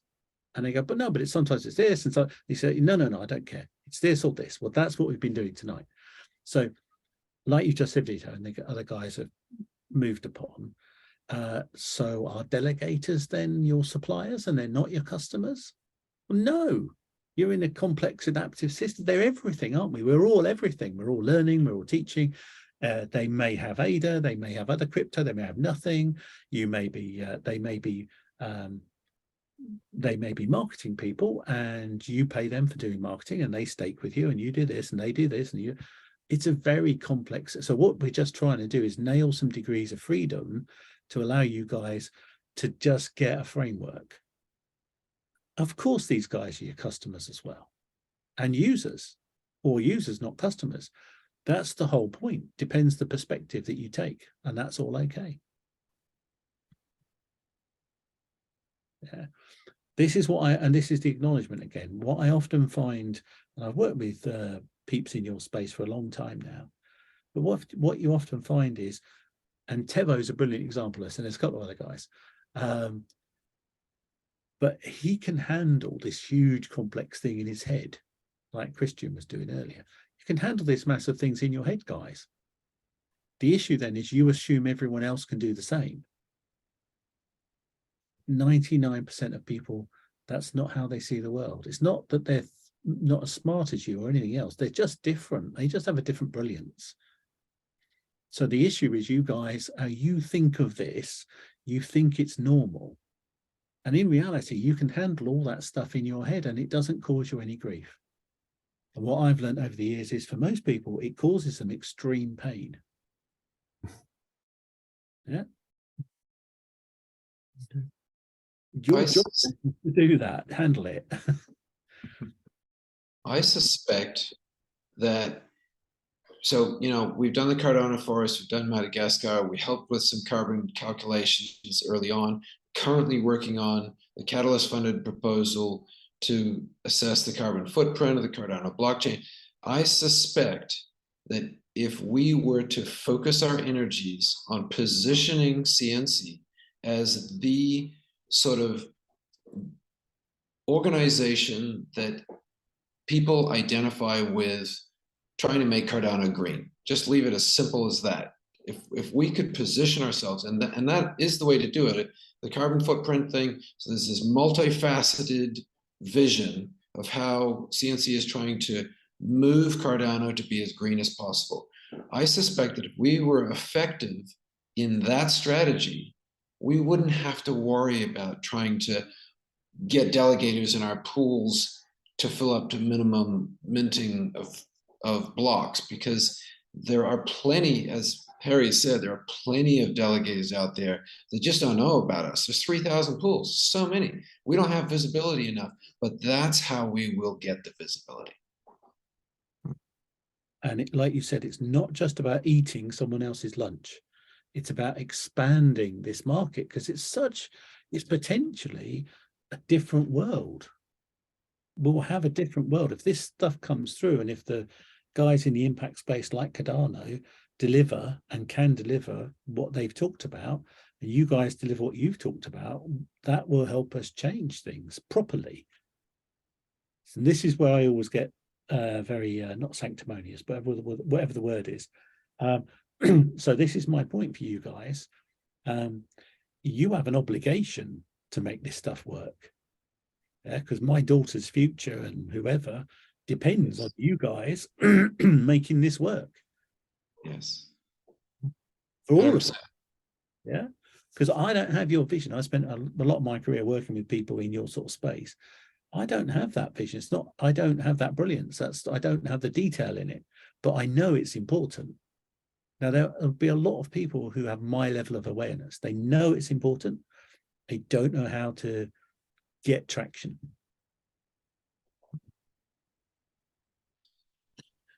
Well, thank you. Thank you. That was a long one, wasn't it, again? Yes. That's how we roll. Yeah. So what's the homework? What's the action points for you guys? Mine is to go to bed. Definitely. Mine is actually to get a new chair so I can actually sit up in it without feeling uncomfortable. This was a COVID chair, unfortunately, bought off the Tinternet. So what are you guys up to for next session?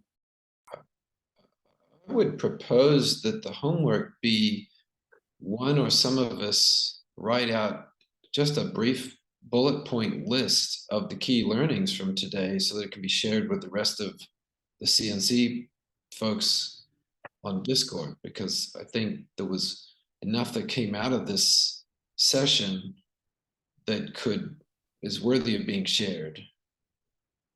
Yeah. Fabulous. What else we got? We should come out with some key questions. I feel like I want key questions for our suppliers / customers. Yeah. To help us understand them better, maybe. Yeah. And also, once you've in that awareness cycle, once you've got those key questions, you can ask them the key questions, and they may not have the answers. So it gets them thinking in that space. Sorry. Yeah. What I've found in my career is that if you build a reputation, the business will come to you. And Absolutely. we need to build our reputation further. Then we'll get mistakes. Yeah. And that's the masculine, feminine energy stuff again. Yeah. There's the push and the pull, and the relationship is the asset. Yeah. The transactions is the interest rate. That's when you say, well, you can get another 0.5% with us, or we'll give you this. That's transactional. When you stop that, they go away. The relationship is the asset you've built, and they will stay with you and trust you because of the relationship. And I would say you guys are relationship people.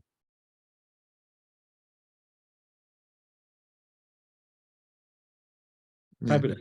Yeah. Any more for any more? Or are we done? All good. That was a decent session there, Harry. Yeah, thank you. Whoa. A decent session. Yes, the world back up. Because I may not be able to top that. Yeah. The expectation needs setting. This was an okay session. I haven't got to decent. It's still okay. Yeah. You are British. It's really mediocre, Harry. Love it. That's perfect. I told you that's the Yoram. That's the I'll Yoram. bring my axe for next You say, week. "You're brilliant. You're brilliant. Well, Oh, he's fantastic." And you get really embarrassed. So I go, no, you're sort of you're about average, mate. You're mediocre. But we got Devin here. Is the only American here left. Maybe he can do some American statement. Like, wouldn't you say it was amazing, Devin? What an American would say. No, I say totally awesome. Yeah, Right. totally awesome. Totally awesome. I actually like that one. Totally But I awesome. grew up in New Zealand. I'm hardly American. Yeah, exactly. Right, okay. I don't know how they think. We only know Jeremy and maybe you now. I didn't realize you were from New Zealand. Yeah, can you not tell his accent? Yeah. Yeah, love it. There you Thank go. you, gents. I would suggest if you just write those down as great actions, next time, and I'll put the board link out again, but next time we're going to go into that market space and start to look at what you've said. How can you start to chop it up? Then we can look at what do they need to get them on their journey. And then we can start to look at, well, how does that flow for you guys then? Because like I said, cut yourself some slack again. When we run this as a program, this is a 2 or 3 year program. It's got a leadership bit in it and all sorts of stuff, but this is strategy, vision, strategy, implementation. This is, and there'll be more stuff to do after this finishes, but we're doing a lot fast for you guys. Yeah. We've not really got into your stuff yet. We're still just doing some top level structure stuff. Yeah. So yeah, you've done brilliantly, and look at what you've achieved. I think it's amazing. Totally awesome. Great. All right then. I'm still going to have to get a new camera that doesn't make me look quite so pink, but there you go. You're not as pink as Rick is. Obviously, yeah, he's got a pinky bit behind him though. So yeah, he's got the coordination. Yeah. A lot of vibes there, yeah. All right, guys, have a good one. Any questions, ping us something. Otherwise, we'll see you next week. All right. Okay. Yes. I'll Nice, upload have a the nice video- week. Sorry. I'll See you. upload the video Bye. again to the Discord channel, just so you know. That'll be fun. Thank Bye. you very much, guys. Have a nice evening. Good night. Good one, fellas. Cheers.